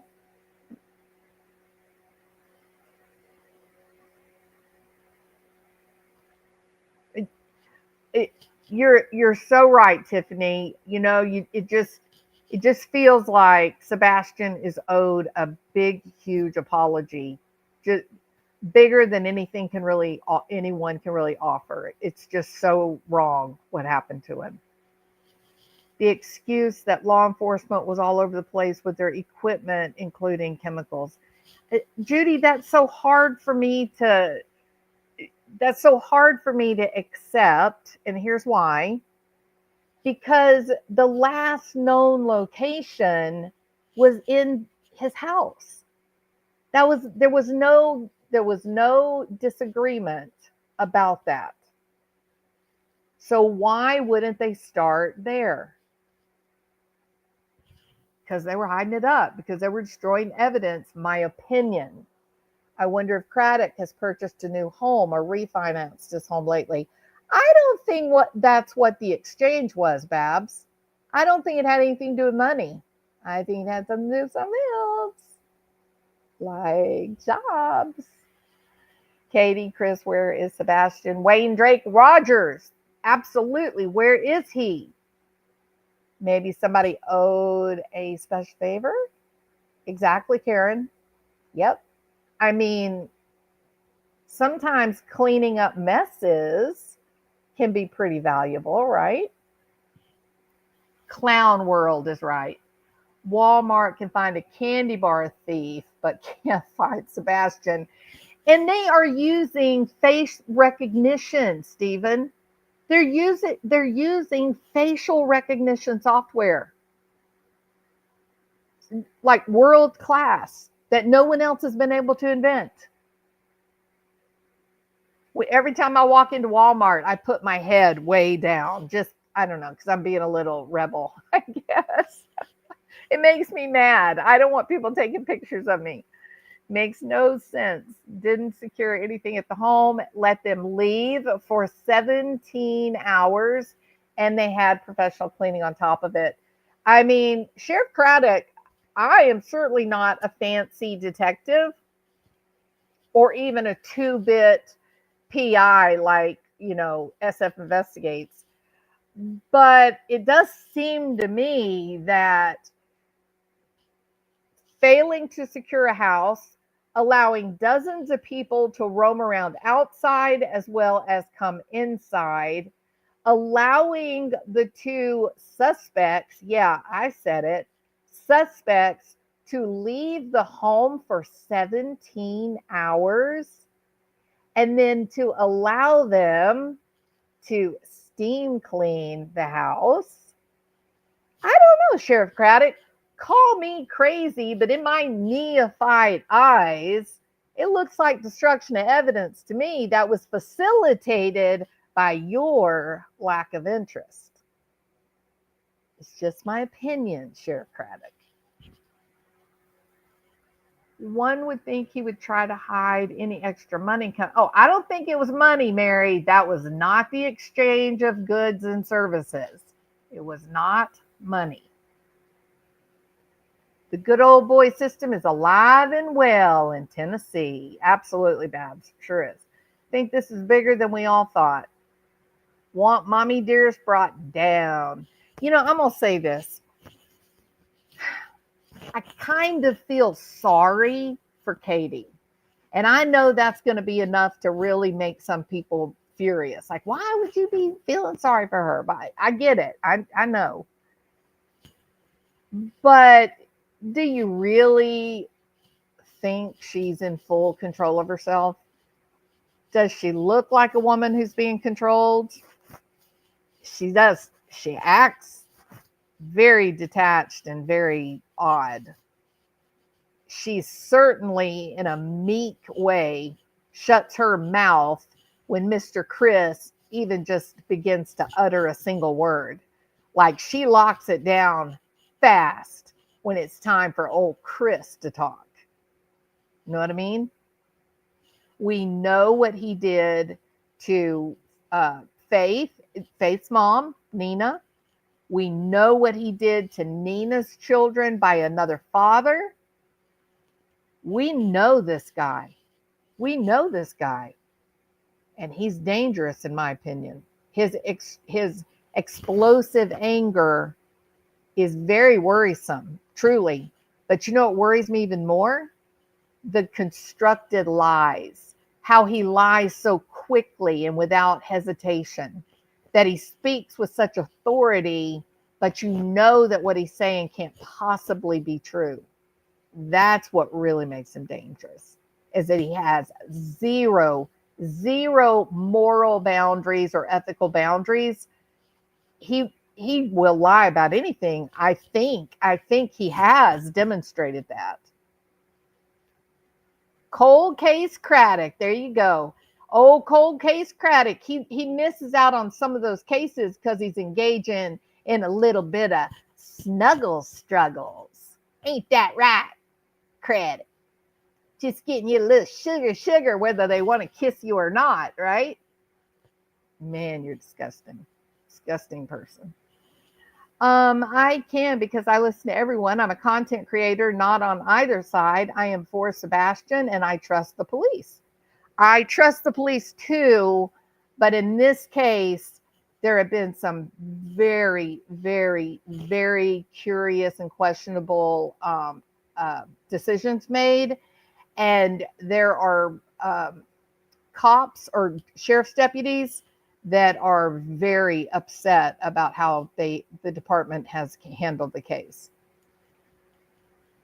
Please don't fall for that guy's claim of seeing him at Walmart. Yep, go ahead. Go on your 17-hour tour. Yep, go ahead, Katie. Steam clean the 1008 address. Yep, you'll go stay 3 hours away, and we'll handle the rest for y'all. Go do the YouTube clips. Go do your media interviews. It's just, it's awful. It's really awful. They steam clean that house on purpose with the blessing of Sheriff Craddock, no doubt. That house should have been marked as a crime scene. It should have been immediately locked down. Jennifer Coffindaffer, FBI agent, she is mystified why they did not collect data in the house. How it is that they allowed people to even be in the house that morning. She is blown away. She is a firm believer. Well, let's just say this. I am not law enforcement, but she and I seem to be quite aligned on the facts. And those of you, those sycophants, you guys are saying there's no evidence. Okay, just watch. Just you wait and see if there's evidence. There's a big old mountain of it, and all of it points toward Katie and Christopher. Didn't Silvers debunk the Walmart sighting? He went and spoke to the manager. Hey, Ceresia, how are you? Just wanted to let y'all know today is National Amber Alert Day. Thank you so much, Ceresia. You're a sweetheart. Look at Sebastian's jawline. That is a young man, not a little boy. Yeah, I mean, you did not look. Trust your own eyes, y'all. Trust your own eyes. Look at the width of his shoulders. Look at his jaw. Look at why did this woman go on Fox and Friends with photos of a little boy? How can you deny this, Cluminati? This is in your face. And you and Cletus is like, what? No, I don't know. What are you talking about? Why are y'all mad at Christopher? What do you think? Why are you holding him responsible? I think Seth did it because Seth said some dirty jokes, and I think he must have done it. Why would you go on Fox and Friends, a national platform, Cluminati, and bring photographs of a little boy, not images that would help people find this young man? Why? Why?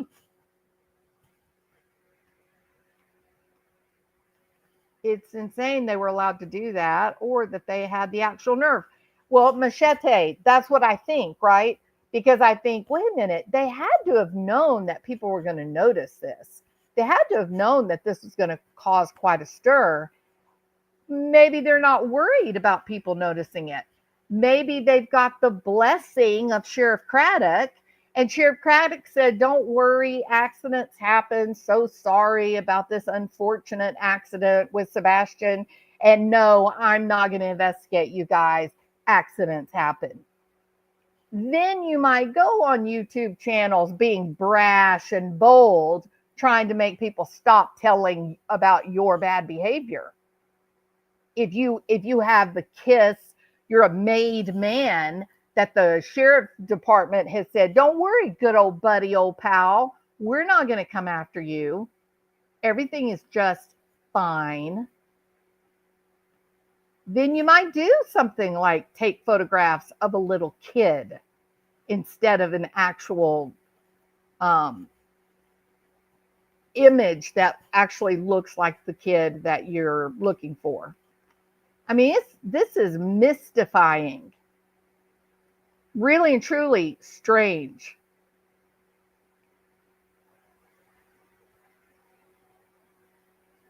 I can't believe that law enforcement or TBI allowed the Proudfoots to leave the house or go anywhere. They did. They let Christopher Proudfoot leave that afternoon. It's gone 17 hours, picked up a camper, and went God knows where. Like, can we all think back to Letitia Stout? She moved Gannon's body around all over the place for days before finally renting a trailer, putting the suitcase that had Gannon in it, and driving down to Florida to dispose of the suitcase underneath the bridge.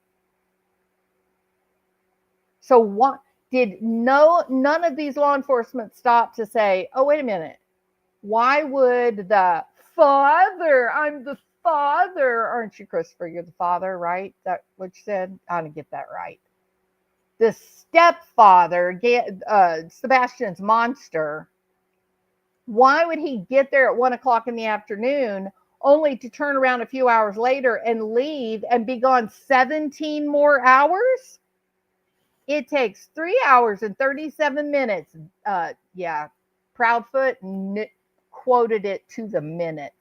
Who the hell does that? Oh, you said someone that has a plan? Someone that's mapping things out? Oh, okay. Yeah, maybe. You could be right. 3 hours, 37 minutes from door to door. I cannot wait for this day to come. HEB has facial recognition too.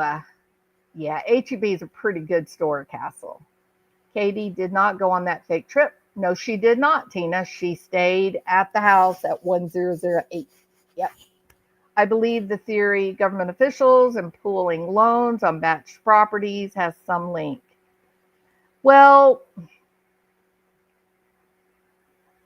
okay, let me ask you this. If that's the case, then how do you get the sheriff involved? The sheriff doesn't have anything to do with the property, right?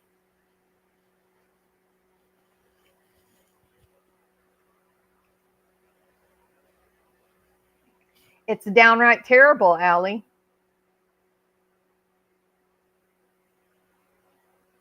They told CPS that Seth was not in Sebastian's life. And the truth is, Seth is legally a parent. He had not had his rights as a parent removed, none of that. He was entitled to those reports. And there again, you got to ask yourself, why did the sheriff refuse to give these investigation reports to the dad?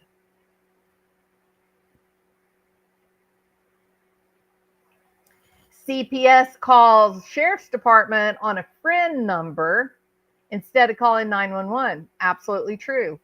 Listen to this. He made a phone call. It lasted a couple of minutes, and then he hung up, and then he called the sheriff's department on the back number. See, he left that little part out, didn't he? Why'd you do that, Christopher? Why'd you leave out that little part where you called your little friend first and said, oh my God, we've had a terrible accident here and nobody meant to hurt him. Can you help us out, buddy? You forgot that part, didn't you, Chris? Is it me, or does the sheriff seem a little bit nervous when he talks, like back and forth eye movements and sweat dripping down his back? Yeah, I noticed that too, Karen. But, you know, some people would say Sheriff Craddock has a lot to be nervous about. Don't you, buddy?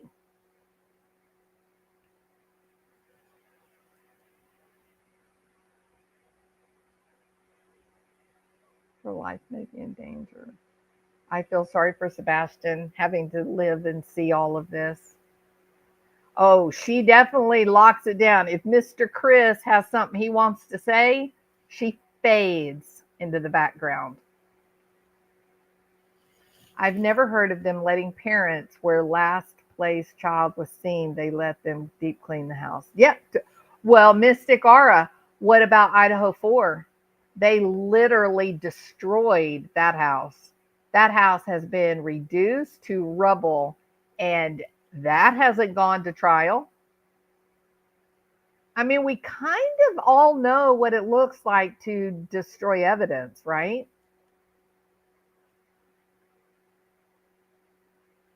Yes, DB, Ceresia. Thank you, Ceresia, for letting us all know that it is the National Amber Alert Day. Appreciate you so much.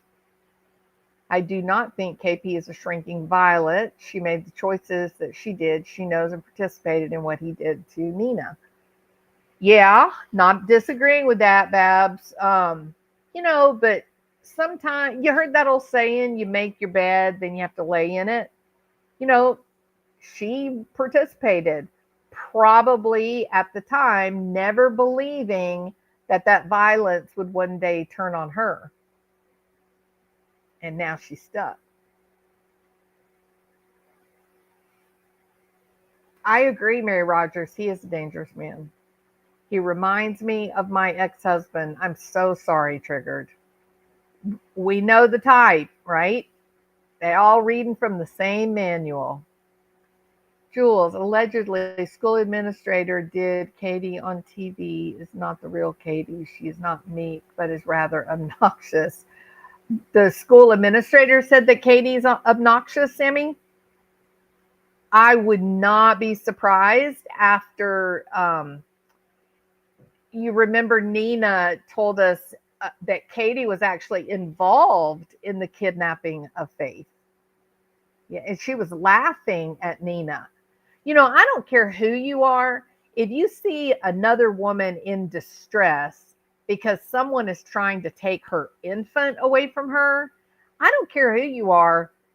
Woman to woman, we step up to help, right? Like, I would put myself between that baby and whoever was trying to take it. To see a woman in panic like that, trying to protect her child. So the fact that Katie laughed and participated, that tells you a lot right there. I understand, Julie. I do too, but I do think that Katie is being controlled by Proudfoot. What do you mean, go harder? Is the news press aware of this? Aware of what exactly? Yeah, Babs, 5 wives, and Cluminati said she wanted to be number 6. They were literally fighting over who was going to be the next one to marry Proudfoot. Seth said she jumped on him when she would drink too much. Yeah, I remember that story. Yep. Oh, cold case Craddock. He can't focus on the cases he's investigating because he's got to get a little bit of snuggle struggle time in. Gross. For those of you that don't know, the sheriff said he called rape, he called it a snuggle struggle. Yeah.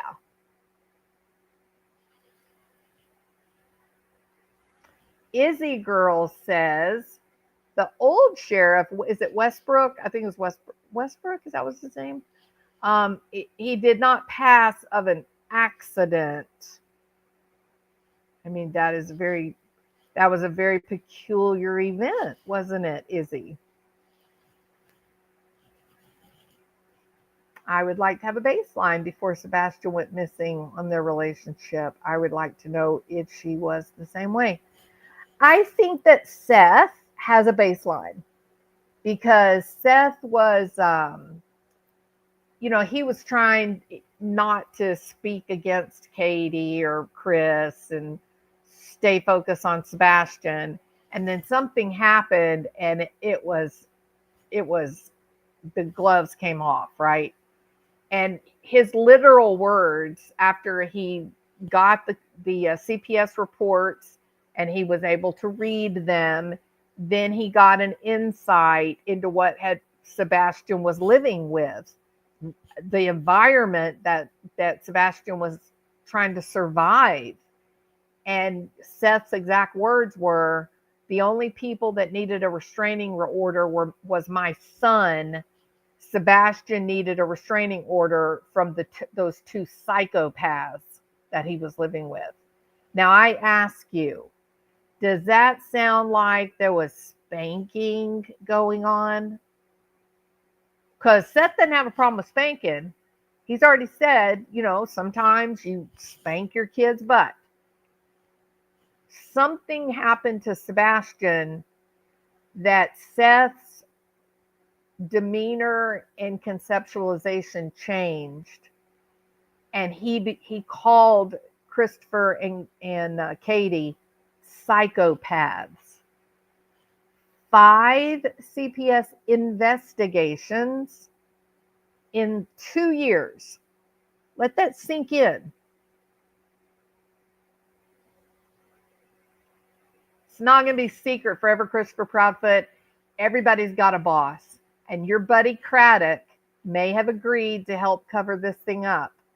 But there are state investigators. Just look up Linda Stanley. The 4 places that were looked at was the Masters Ranch Academy, Hope Christian Academy in Texas, Oasis Boys Ranch in Wyoming, Water Academy in Utah, and Terra Acres with residential programming. And the Hope Ranch is not, it's not too bad. Very expensive. I have a hard time with this one, not sure how long I'll last. I wonder if law enforcement had checked all of those places.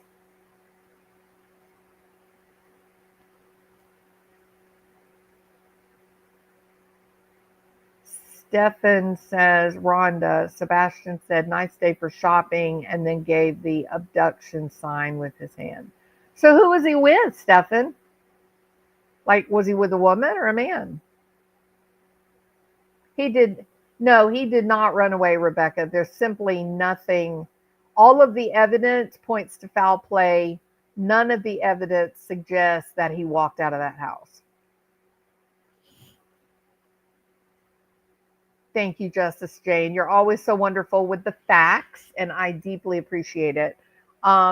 Justice Jane, missing 322 days in Hendersonville, Tennessee.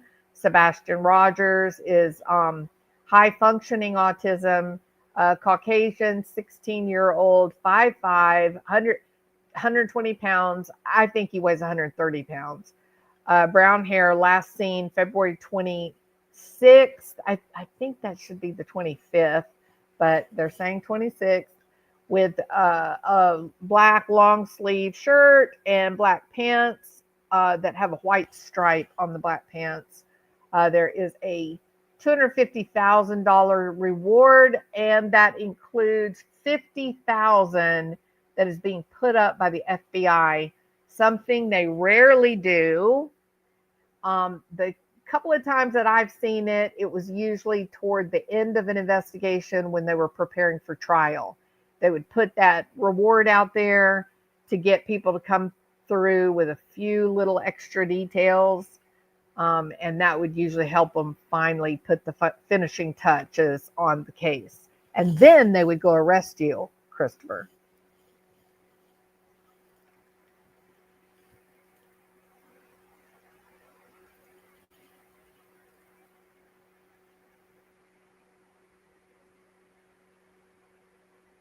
A woman who I'm not able to ID yet.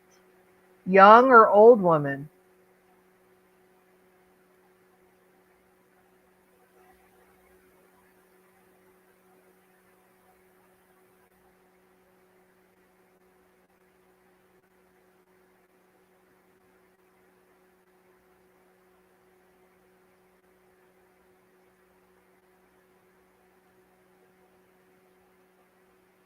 Crime and conspiracies. Blink twice if you are okay. Blinkety blink. I'm good. How are you?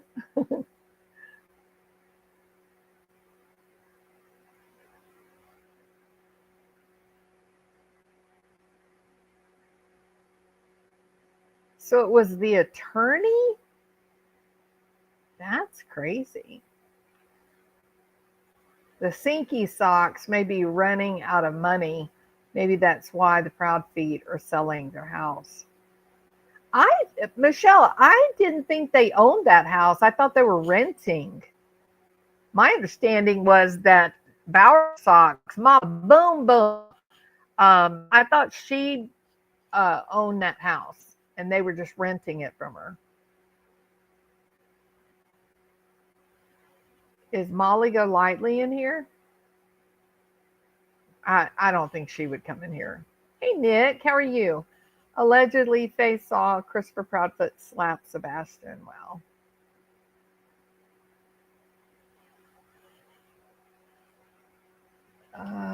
KP. She never saw Sebastian after he went to his room to go to bed. Just heard him say goodnight. So he was last seen on February 25th by supposedly the only person in home with him, which was Katie. Which is why I keep saying Katie is under the greatest suspicion. Exactly, Mystic Aura, 100%. Same thing with Katie. You think he doesn't go off on her?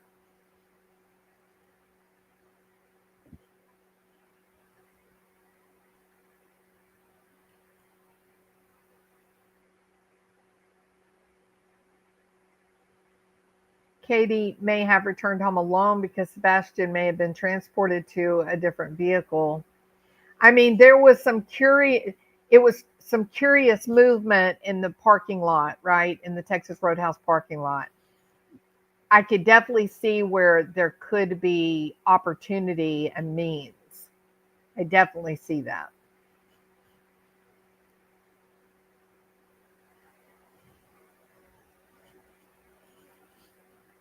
Yeah, Craddock minimizes grape by calling it a snuggle struggle, taking the edges off. No, sorry, Craddock. It's a violent crime.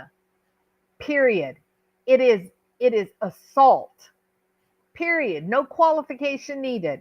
It is assault. It is violent. It is criminal.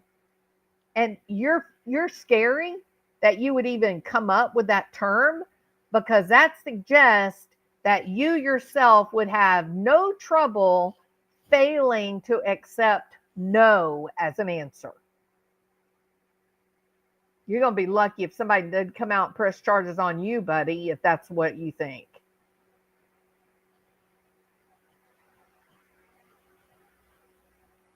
is in Katie's name under the tax right? Really weird. Well, lots of rumors, right? There's a lot of rumors going on out there. Oh, I thank you, crime and conspiracies.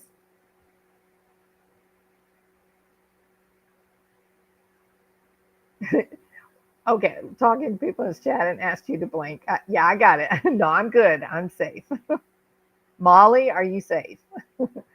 Is there proof all 5 CPS words are from Tennessee with CP, or is it 5? No, it's all 5 Tennessee.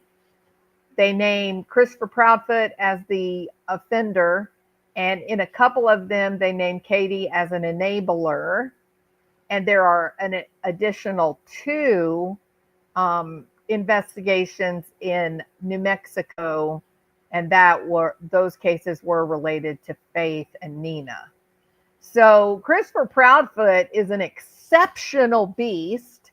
He has been able to rack up 7 CPS investigations, not complaints, full-blown investigations, 7 in less than 2 years. That is something I've never seen done, Christopher. You're a monster, buddy. I was astonished when I saw the national news team coverage of the summer courthouse with Bullhorn Betty. Yeah, I can, look, I do think that Betty has, she's definitely calmed down from the Summer Wells case. She is an activist. There's no doubt about that. She is very aggressive. She is an activist. In Florida, long before the true crime stuff, she was like really giving them hell with like politics and local politicians and such, right? She's had her bullhorn a long time. She had the bullhorn with the government stuff long before she got involved with true crime stuff. But I admit I was horrified that she ends up at Don Wells' work site and ends up getting everybody fired. And, it was shocking to watch.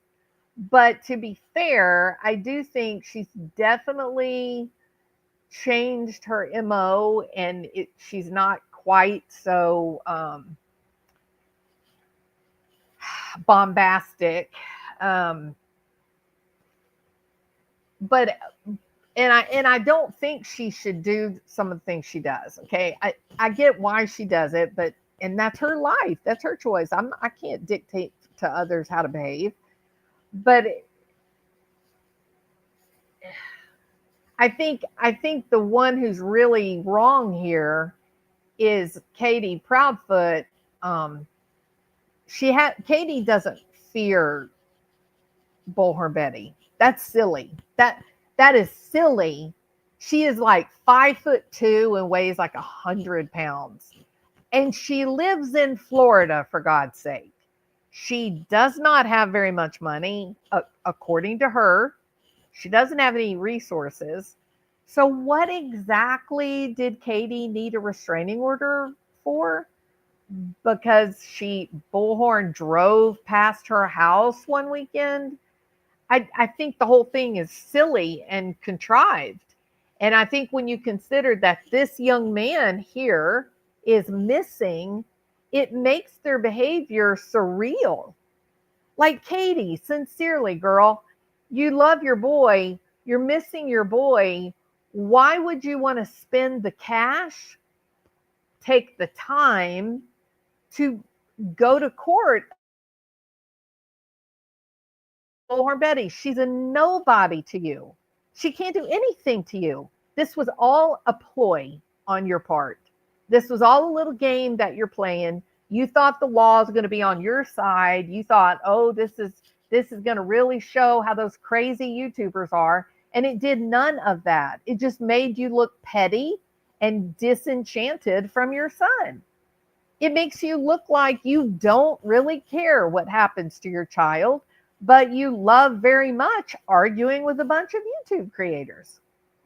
That's not a good look. And this whole restraining order and such, it'll end up coming into the trial. I believe it will. It's just more evidence that shows that Chris and Katie did not seem to be very invested in what had become of Sebastian. They were more interested in fighting and screaming and yelling.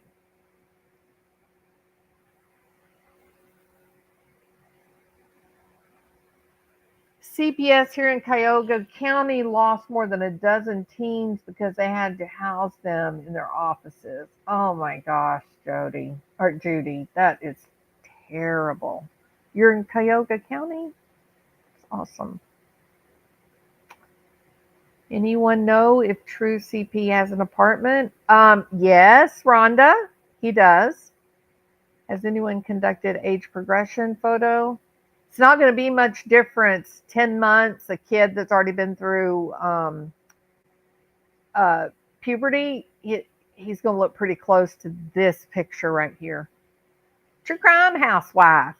Stefan, why don't you tell the crazy story you told Dolly? People do watch a lot of different creators. Yes, a Molly Golightly is in here. I must have maybe I don't see it though. Why don't I see it?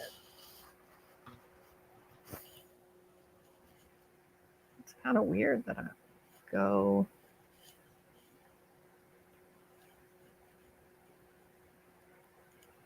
Huh. Poor victims of SA. I wouldn't even trust them to call them. He's got a temper, a bad temper. Oh, so it was the house they used to have that was rented. Yeah, I sincerely thought that the big pretty house, that one was rented. So see, I'm totally wrong about that.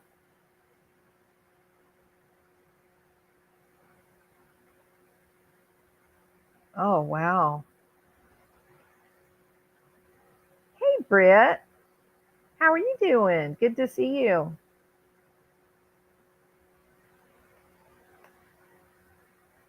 I still think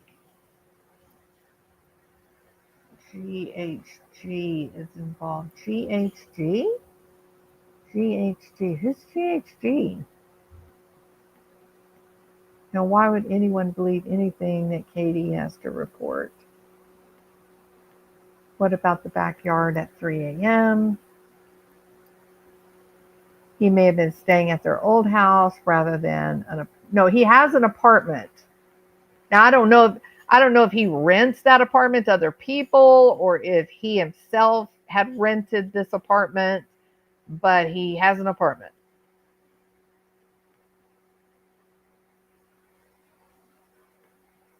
Yes, I did hear that, Michelle.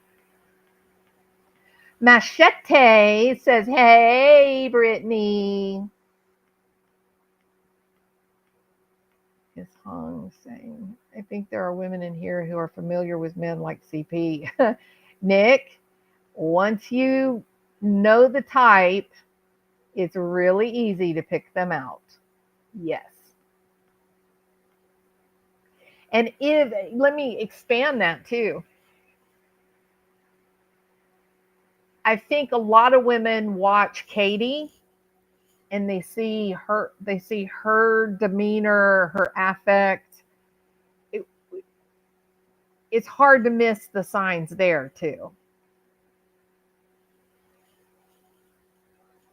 Joyce Allman is also from Cuyahoga County. That is so cool.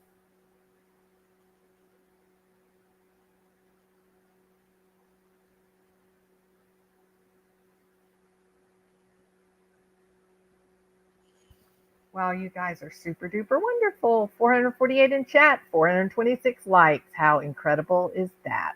You guys are amazing. And I'm going to say it again. I am shamelessly pandering, and I appreciate you guys for allowing me to do that without judgment. I want to see 20,000 subscribers just because I didn't think I could ever possibly get there. And we're kind of starting to, we're on our way there. And so, yeah, we're going to totally do the giveaway. So here's how we're doing it. I'm going to try to like get you guys to hit the thumbs up. And when you do the thumbs up, it's going to give you a number. And you're going to, in the chat, you're going to put your name. You know, when you put your name and put the number that you were given when you hit the thumbs up. And then I've got all that recorded, right? And then what we're going to do after like maybe we'll do 6 weeks, maybe. I have to look at the numbers and how many we're getting to. After 6 weeks or so, maybe 4 weeks, I will aggregate all of those numbers with names. And then I've got a computer program that I'll have to enter all the numbers with your chat name. And then the computer will pick a winner. The only requirement is that you be subscribed to the channel. I do not mean that you have to be a member. You don't have to pay money. You just have to be subscribed to the channel. Those of you who are members, however, we're also going to be doing stuff that'll be just members only.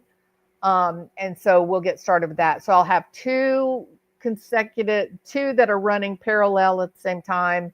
The big one that will be all subscribers, not limited members, but just subscribers.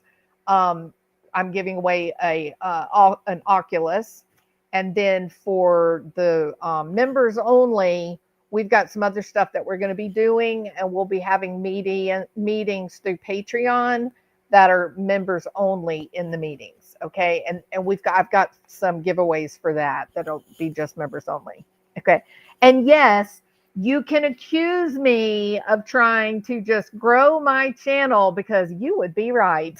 That is exactly why I'm doing this, because I need thumbs up so that the algorithm will share my video out. And then I need you to subscribe and hit the little notification bell. When you subscribe and hit the notification bell that says like all notifications, that will also push me up, bump me up in the algorithm, or bump our channel up into the algorithm. All right. So thank you for having mercy on my YouTube soul. I have not been aggressive about growing my channel. I don't even usually put in hashtags or descriptions. I'm going to start doing that now. Oh, look, Hybrid Pisces is here. Hybrid, you're the one that won the other Oculus, right? I think she's the one that did last Christmas, I think, if I remember correctly. I love how SF picks January. Whoops. Look, Aiden's Lodge Maiden is here. That is such a cute name. I love how SF picks January 20th for his duel with Lore Lodge. January 20. Yay. So we're getting a little bit of info here, folks.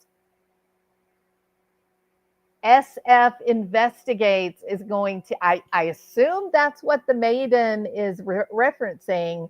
Are we to believe that Lore Lodge is going to be live with SF Investigates on January 20th? Is that true, Maiden? That's so exciting. Is his apartment the one that he and Nina shared and possibly was held on to all this time? Jacqueline, I don't have that knowledge. I simply don't know. All I know is he has an apartment now. Let me be more accurate. He has the apartment when after Sebastian went missing, we know he's in the apartment. So is that right, Aiden, or Lodge Maiden?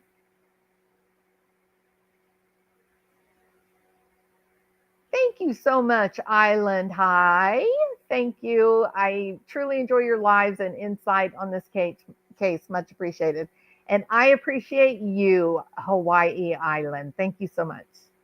Scotty Too Hottie is here. Nasir, Chris has admitted to at least 3 per his statements, and he has some involving Nina in New Mexico.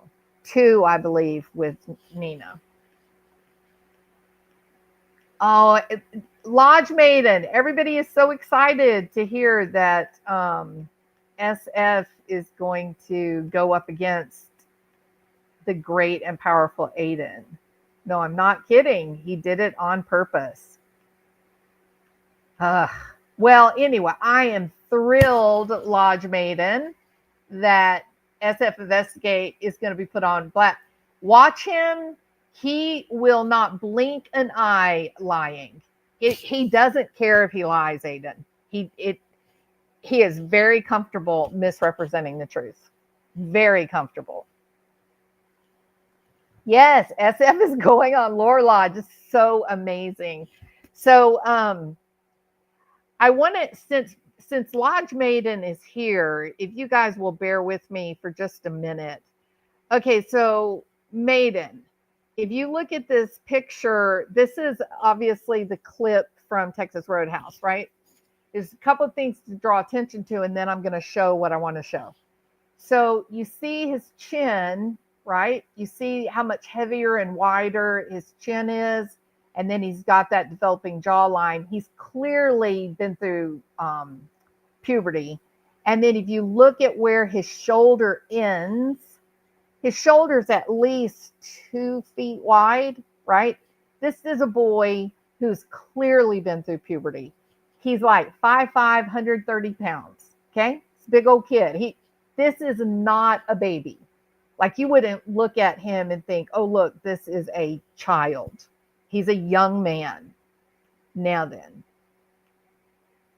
we have been looking at this, which is an interview that was done on Fox and Friends, major television network, was done on Fox and Friends on March the 28th, 4 weeks after Sebastian went missing, right?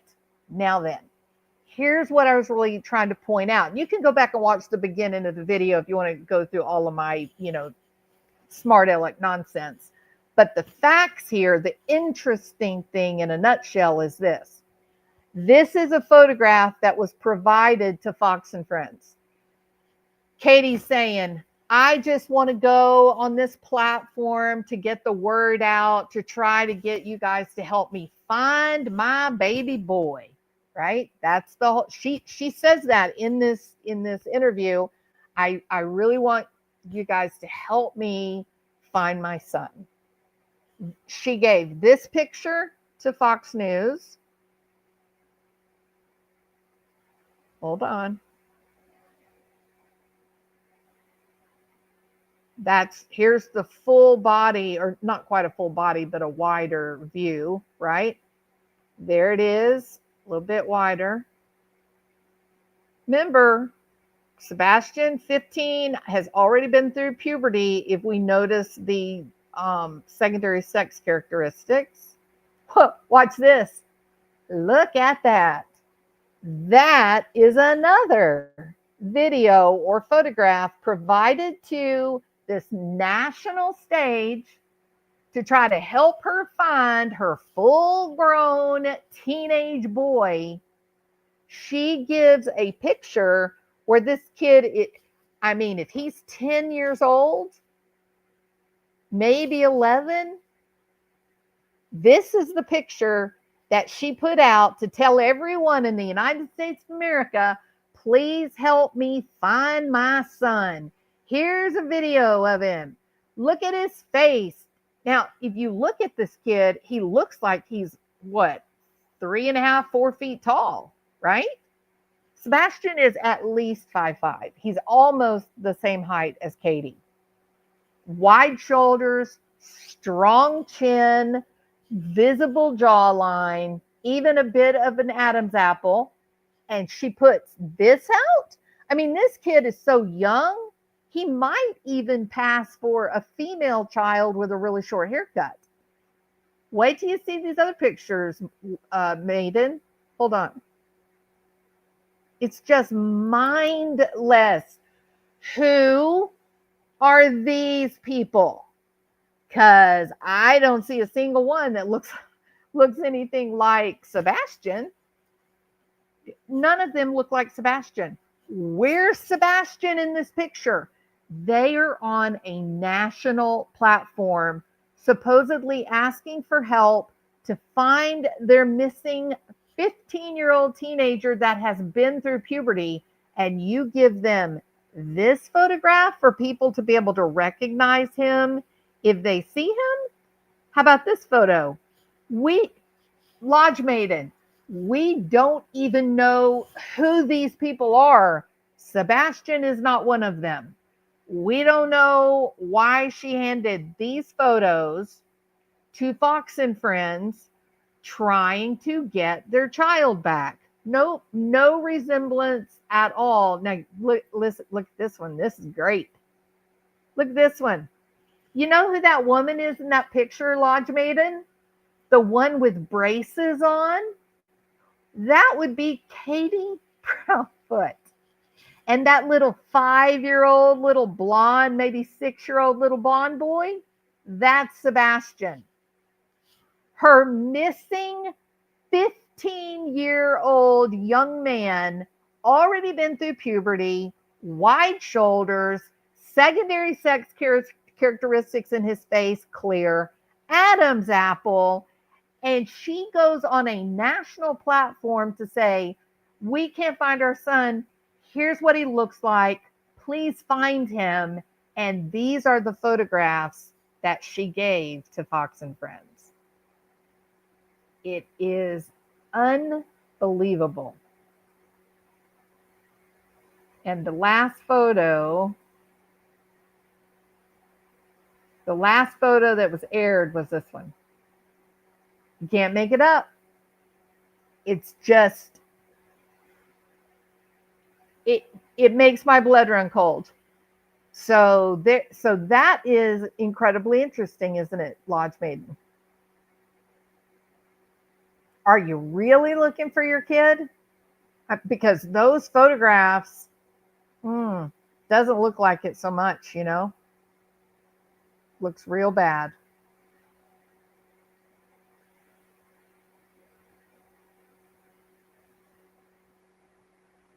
Oh, he may back out due to fires. He may say, I got to go and investigate the people that started the California fires because I'm the highest paid private investigator in the country. And my thoughts are, well, I've even told him that I said, you're not the highest paid private investigator. You're the highest paid fixer. That's why you're getting $15,000, because you are being paid to clean up someone else's mess. I agree with your argument. I just don't know who actually provided the photos. I mean, who would provide them? Wouldn't it be the parents that are being questioned on television? Maybe that's it. Maybe that's a question that you could ask, or that Aiden could ask SF Investigates. It would be interesting to hear them try to explain why they chose the earliest photos. It's just unbelievable. I agree, Lolo. Especially since his mother had dinner with him and took photos. Well, DB, I totally agree with you about that. But listen, you know, I was able to take that video that was put out by Nick and Hong. I was able to take that and freeze it and get a straight on photo of Sebastian where he's actually smiling at the waitress. I was able to do that. So why wouldn't Sheriff Craddock do that? Why wouldn't the investigators use the Texas Roadhouse footage to get an isolated, updated photo of the young man that they are searching for? Fox may have pulled them off Facebook. Perhaps that's true. However, question here. If Fox knows they're looking for a 15-year-old, why would they choose photos of a little kid? If the whole reason that you're going on the national platform is to say, hey, have you seen this kid? So I struggle a little bit with that. I mean, I'm not saying that you're not right. It could very well be true. But it's logically, it doesn't seem to match with what an accomplished producer would do at a major media company. It doesn't seem right. GW asked CP about outdated pictures, and CP said that he isn't sure. Okay, so KP picked them all out. There you go. Natalie said, I think wasn't that on Queen Bee's panel? Was that the newest? Maybe I'm wrong about that. I don't remember which show it was, but I remember what his answer was. His answer was, because this struck me as very strange. His answer was that, he didn't know that Katie picked out the photographs, yada, yada. And then he went on to say something bizarre. He said that Seth, he didn't know what Seth put out, but he said those photos, those are Seth's memories. And we have our memories. And we're not just going to give everybody access to our memories. And that shocked me because I said, wait a minute. Aren't you trying to find a living kid? If you're trying to find a living kid, would you really worry about safeguarding your memories via photographs? Or would you be trying to put as many photographs as possible out there as a 15-year-old so that he would be recognizable to the general public? It was weird the way that Proudfoot answered because number one, he's saying Sebastian is gone by saying those are memories to be preserved. And second of all, he takes this proprietary stance that the photos are our memories and we don't want any of you guys to see our memories, that we want to keep them precious. And I'm like, wait a minute. We don't want to keep them precious. We want to put them out so all the world can see Sebastian and recognize him. Yeah, Proudfoot, you are, in my opinion, Christopher Proudfoot, you're a dirty guy. Because GW was hoping to blame Seth for the outdated TBI poster pics, and CP said that KP is the one who picked them out. I've been telling everybody that. I know beyond a shadow of a doubt, the cops will say to you, I need photos, a variety of photos of the newest photographs you have of the person that is missing. And they want like multiple photos, like maybe a school pic where it's organized and planned. And then a couple of like candids where the kid may be outside playing or in a swimming pool with wet hair. They usually like to have 3 to 5 photographs, one organized, and then the others candid. No photo from the steakhouse. Yeah. So there are no photos from the steakhouse. However, we have the video, and I was able to isolate a really great screenshot, clean it up, blow it up, and you could definitely see Sebastian's face. So it's a little odd, that they acted like, oh no, he was looking down at his plate. So, and Proudfoot already said that those photos came directly to him to prove that Sebastian ate his food. I'm telling you, Christopher Proudfoot is a serious. He covers all the red flags for domestic violence, all of them. You're literally taking a photograph of your child's food to send to a man who has been ordered to not be within 120 yards of Sebastian. And you're doing this because he's mandating the food issues. He's not even Christopher's kid, Katie. Where is your instinct to protect your child? So off. It's very, very strange. Of course, Seth does not know where Sebastian is. All you got to do is watch his demeanor and affect when he starts talking about his son. He is reduced to tears. If he knew where his child was, he wouldn't be triggered and upset. Life's a dance. That's great that you chose that channel name. That's actually my favorite song of all time.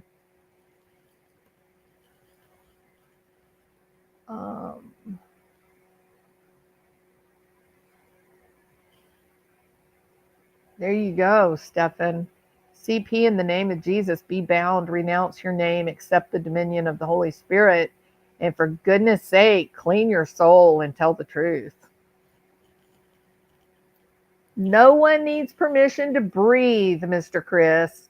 And you know, you ought to let kids eat when they're hungry, even if it's hungry in the middle of the night. He needs to eat.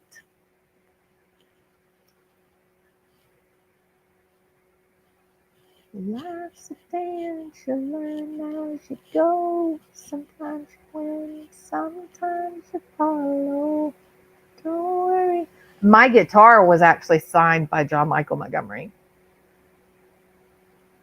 I don't even have any idea how many of his concerts I've been to. You would think I would know, but I don't. We had a very cool experience. So a really, really super good friend of mine and we decided to take off and go to a John Michael Montgomery concert in Branson, Missouri. And so it was just a girls, just kind of a flight of whimsy, I suppose. And on the way, we were up in the mountains. We were north of Little Rock. We were up in the mountains, and we saw this old man and old lady broken down on the side of the road. And they were the parents of John Michael Montgomery's road manager. And so they were like, "You're so sweet to help us. Nobody else would help and stop and help and blah, blah, blah." And because of that, just stopping to help this old man and old lady out, in the middle of nowhere, we actually ended up meeting him and, basically became friends of the family and spent lots of years going to concerts. Let's see. They had cameras in the kitchen watching when and if Sebastian would eat. It's so odd, isn't it, Babs, how the level of control that Christopher Proudfoot was exerting on Katie and Sebastian. It's really disturbing. And I'm afraid, Christopher Proudfoot, you're going to be in trouble if there's a trial, because they're going to get experts in domestic violence to come up on the stand to do evaluations on you and such. You're gonna have a hard time speaking up for yourself. All right. Was on the inside of our wedding bands. Oh, that's wonderful, Babs. That's so sweet. Do you play guitar? I play guitar. Haven't played in a while. Hip replacement's tough to bounce back from. You're going to have it on February the 10th. You're going to do great, Mystic. And you know what? While you're healing from your hip surgery, that'd be a really good time to pick your guitar back up and start playing again. Take care with your fingertips because they're going to be very tender. He won't talk to Aiden. He only talks to women. Well, SF Investigates is going on Aiden's channel, not Christopher Proudfoot. SF will, which should be interesting. This is going to be one of those, like, I'm literally going to check my schedule to make sure that my schedule is completely clear. I ain't missing that for nothing. I'm going to be watching that. I'm going to be throwing out super chats. Proudfoot's friend has spoken and said that he knows they have cameras inside the home and watch Sebastian at the fridge. That is disgusting, Castle. Disgusting.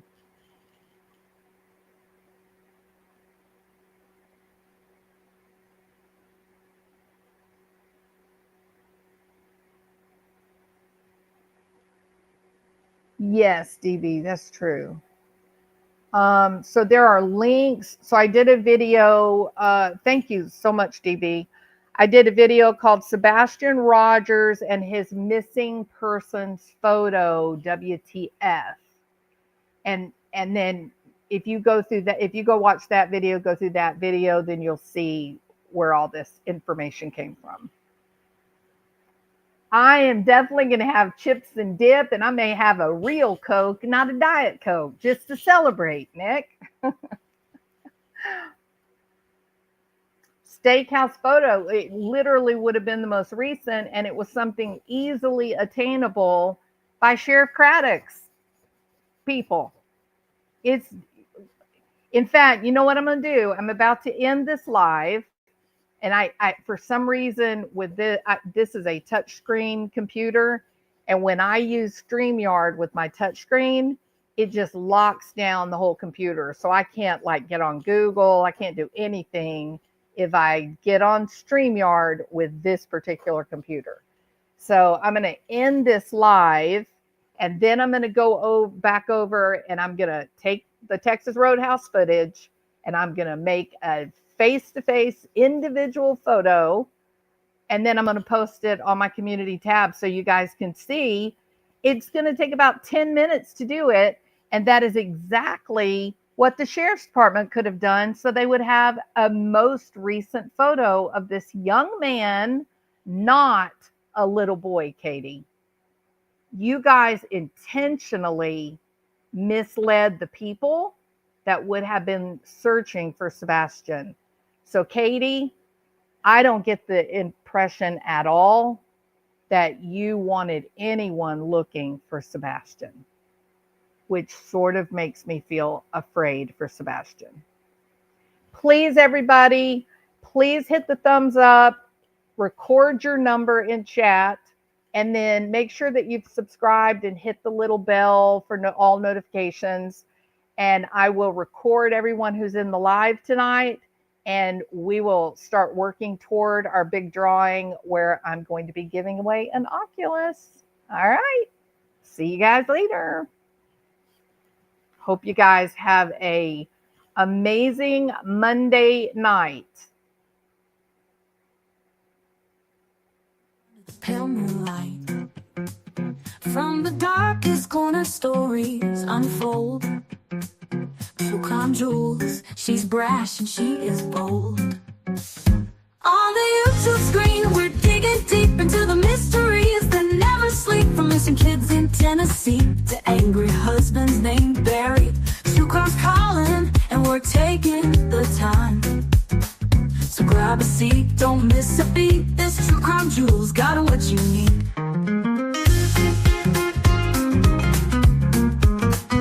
From missing people to twisted minds, we're unraveling secrets old Barry tried to hide.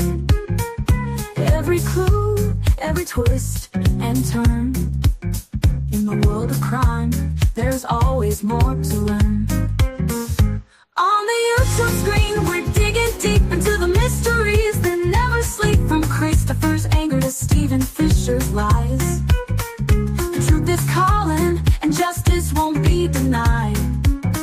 So grab a seat, don't miss a beat. True Crime Jewels on the YouTube streets. Likes are low, suspense is high. We're chasing truth, we spot every lie. Step into the darkness, hold on tight. Two flashlights out there in the dead of night. On the YouTube screen, we're digging deep. Barry Morphew's case is hot. A boy in Tennessee won't be left behind. From the coldest cases to the ones that shine. True crime's calling, and we're taking the time. So grab a seat, don't miss a beat. This True Crime Jewels got what you need. We're always watching Barry and waiting for the truth. In the world of crime, we discuss the proof. So hit that play and join the True Crime journey with Jewels of Thought and her gemstone family.